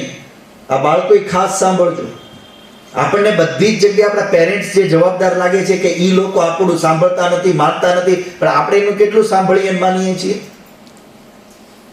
આપણે એમનો કેટલો રિસ્પેક્ટ કરીએ છીએ? આપણે એમની આજ્ઞા અનુસાર કેટલું ચાલીએ છીએ? તો પહેલું દ્વેષ બંધ કરો. શું કરો? દ્વેષ બંધ. અને બીજું શું કરવું પડે? એની વેલ્યુ, એમનું આપણા જીવનમાં જે મહત્વ છે એને સમજો, કે આ મને સંકટમાં, દુઃખમાં, તકલીફમાં કામ આવવાના છે, આ જ આવવાના છે, બીજું કોઈ આવવાનું નથી. એ વસ્તુ સમજો. અને ત્રીજી વસ્તુ, જે કોઈ આપણા મોટા હશે, વડીલ હશે, વૃદ્ધ હશે, કે એનાથી નીચે જે તમે બધા જે જનરેશનમાં હશો, તો માન લો આ બાળકો છે, તો તમારા ઉપર તમારા પેરેન્ટ્સનો ઉપકાર છે કે નથી? તમારા દાદા દાદીનો તમારા ઉપર કોઈ ઉપકાર છે કે નથી? એમની કોઈ હેલ્પ, મદદ આપણે લીધી છે કે નથી લીધી? લીધી છે કે નથી લીધી? તો આપણે હવે શું કરવું પડે? આપણી એમના પ્રત્યે કોઈ ડ્યુટી છે કે નથી? આપણી આપણા મોટા માટે કોઈ ડ્યુટી છે કે નથી? શું? આપણે એમનો રિસ્પેક્ટ કરવો, અર્થાત આપણે ઈ જે કહે છે એ વાત જે સાચી હોય તો માનવી, સ્વીકારવી, અને આપણે એનો રિસ્પેક્ટ કરવો ને એની સેવા કરવી. આ આપણી જવાબદારી બને કે ન બને? તો જો આપણે હેલ્પ લઈએ છીએ પણ રિટર્ન કરવા નથી માંગતા, તો આપણે કેવા કહેવાય? સ્વાર્થી કહેવાય, કૃતજ્ઞ કહેવાય. આપણે સારા માણસ નથી. મતલબ પેરેન્ટ્સની, દાદા દાદીની હેલ્પ ને મદદ તો લઈ લીધી, પણ આપણે જો કંઈ રિટર્ન કરવાનું થયું, એનો કોઈ રિસ્પેક્ટ કરવો હોય, તો એમાં જો આપણે બહુ વિચાર કરતા હોય, અથવા એવું કરવામાં આપણને આપણો કોઈ સ્વાર્થ છોડવો પડતો હોય અને એ આપણને ગમતો ન હોય, તો આપણે કેવા કહેવાય? સ્વાર્થી. એટલે જનરલી મેઇન કારણ આ છે કે આપણે જે એનું કરેલું છે એ હેલ્પને આપણે યાદ કરતા નથી. નંબર 2, મને સંકટમાં કામ આવવાના છે એ આપણે અત્યારે એની વેલ્યુ સમજતા નથી. અને ત્રીજું કે વ્યવહારની અંદર જે બોલાના દ્વેષ છે, એમાં અડધા દ્વેષ તો આપણે જાતે જ ઊભા કરેલા છે, જે એની સાચી વાતો છે, પણ આપણે ન માનીને ઊભા કરેલા છે. એના માટે જવાબદારી આપણે છીએ. તો આપણા દ્વેષને દૂર કરો, ફેમિલી મેમ્બરની વેલ્યુ સમજો, અને આપણે એના પ્રત્યે અંદરથી એની હેલ્પ લીધી છે તો હેલ્પ દેવા માટે તૈયાર પણ રહીએ. એક વસ્તુ અંતિમ યાદ રાખજો, હું નથી કહેતો બધા પરફેક્ટ જ હોય. આપણા મોટા જે છે એનામાં દોષ તો હોય છે જ, નતો તો ઘણાની કહેવાની રીત જ બહુ ખરાબ હોય, એટલે એનાથી એલર્જી થઈ જાય આપણને કે મને એની સ્ટાઇલ ગમતી નથી. વાત ભલે સાચી પણ મને એમની રીત ગમતી નથી, એ મને આવી રીતે કહી મને ગમતું નથી, આવી રીતે બોલી ગમતું નથી. તો પહેલી વસ્તુ કે મોટા નાના બધાયને અત્યારે ભાવના કે વાત ઘણીવાર સાચી હોઈ શકે, પણ આપણી રીત ખરાબ હોય છે, અને ઘણીવાર તો આપણો સ્વભાવ ખરાબ જ હોય છે. ગમે એટલું સમજાવ તો ઝેર જતું જ નથી, કડવું જ બોલે. એટલે કે ભાઈ બાતમ ક્યારેક તો મીઠું બોલો, કરવું જ બોલે, ઊંધું જ બોલે, મરચા જ મૂકે આપણને. હવે હોય છે જ નતો. અને હવે એનાથી આઘાઈ ન જઈએ કે રહેવું એના ભેગું જ પડે. હવાને સન્માન દેવાનું મન તો થાય કે ન થાય? ન જ થાય ને. જે સતત આપણી યારે વેરઝેર કરે, ઊંધું ચતું કરે, એને રિસ્પેક્ટ દેવાનું મન ન થાય. એટલે હું કહીશ પરિવારનું વાતાવરણ બગડે. તો આને સુધારવાનો એક જ ઉપાય છે, કમસે કમ એટલું તો ખરું નહીં, ગમે તેવા હશે આપણા મોટા કે જેની યારે કડવું બોલતા હોય, ઝેર રાખતા હોય, દ્વેષ કરતા હોય, પણ એને કોઈ ઉપકાર આપણા ઉપર કર્યો છે કે નથી કર્યો? કદાચ ઘરમાં વહુ આવી તો એના પતિ ઉપર એનો ઉપકાર છે કે નથી? તો એની પ્રત્યે આપણી કોઈ જવાબદારીઓ છે કે નથી? એ કડવા છે એ વાત સાચી. વ્યવહારમાં એમનામાં કોઈ એટલો આપણે આમ રિસ્પેક્ટ દેવાનું મન થાય એવો વ્યવહાર નથી, એ બધું સાચું, પણ એને આપણી જીવનમાં કોઈને કોઈ આપણી ઉપર કોઈ હેલ્પ આપણી કરેલી છે કે નહીં? ઉપકાર આપણા ઉપર કોઈને કોઈ કરેલો છે કે નથી કરેલો? એનું શું કરશું? હાલો, એને મોઢું બગાડ્યું, કડવું બોલ્યું, આપણે બોલવાનું બંધ કરી દીધું, આપણે લેવા દેવાનું સેવાનું બંધ કરી દીધું, એને આપણી વચ્ચે સેવા કરી, એનું શું કરશું? હાલો, એટલા માટે કદાચ આપણે કડવું બોલતા હોય તો આપણે એની હારે કડવાશમાં ન ઉતરીએ, પણ એટલીસ્ટ જે આપણે એક મોટા તરીકે એનું જે સન્માન છે એ આપણે કરવું જોઈએ. એટલીસ્ટ એમની સેવા વ્યવસ્થા, એમના સાધન, એમના જરૂરી માટે નહીં, જે કંઈ હોય એ બધું આપણે તો પણ કરવું જોઈએ. કેમ કે જ્યારે આપણે એવા જ હતા, બધું બગાડતા હતા, મળમૂત્ર કરતા હતા, તો એમણે આપણી સેવા કરી હતી, તો આપણે પણ એની કરવી તો પડે. ભલે આપણે એની મૌન રહીને કરીએ, ઉપેક્ષા રાખીને કરીએ, પણ જે ડ્યુટી છે એ તો કરવી જોઈએ. આટલો તો નિયમ હોવો જ જોઈએ. બીજું એ મોટા છે તો એનો એ મોટાના હિસાબે આવ્યા ગયા એને કહેવું, સૂચના. આમાં મોટા પેલે બીજું કાંઈ નથી હોતું, એમને ખાલી કહી દેવું પડે. મોટપમાં બીજું કાંઈ હોતું, બસ ખાલી સૂચના આપી દો. સૂચના આપી જાવ તો તમે હારા, તમે સૂચના ન આપો તો તમે મોટાને ખાલી શું હોય? મોટપની જરૂર હોય, અને તમે એને પૂછી લો એટલે એને મોટપનો શું થઈ જાય? એને સંતોષ થઈ જાય. એટલે પૂછીને કરશું એટલો ફાયદો થશે. તો આપણે આ વસ્તુ સમજવાની છે કે એમનો રિસ્પેક્ટ રાખીએ. જે આપણે સવારે નમસ્તે બે ટાઈમ કહેતા હતા, નમસ્તે રાખીએ, વાતો એમને પૂછીને કરીએ, અને છેલ્લે બહુ એટલું હોય તો કમસે કમ એમની વ્યવસ્થા તો આપણે કરીએ. અને મોટા પણ આપણી સાથે કે જે નાના છે એની સાથે આત્મવત વ્યવહાર કરવાનો પ્રયત્ન કરે, કેમ કે એ એટલું કરી નથી શકતા. ઘણી જગ્યાએ એ કરે છે પણ આપણે એની વેલ્યુ નથી કરી શકતા. તો આપસમાં ટૂંકમાં એ સમજવાનું છે, મોતી છીએ માળાના, એટલે રહેવાનું છે તો ભેગું. જો કાંટા બનશું તો આપણને જ વાગશે, બીજાને વગાડશે. એ કરતા આપણે મોતી બનીને એમાં રહીએ તો બધા ચમકશું, બધાને સુખ મળશે, અને આપણને બધાને એમાં શાંતિ મળશે. તો આ થોડું સમય અનુસાર આપણે જીવનનું ચિંતન કરવાનો પ્રયત્ન કર્યો. આ ટૂંકી વાણીની વિરામ આપીશ. એથી હું 3 વાર આપણે ઓમનું ઉચ્ચારણ કરશું.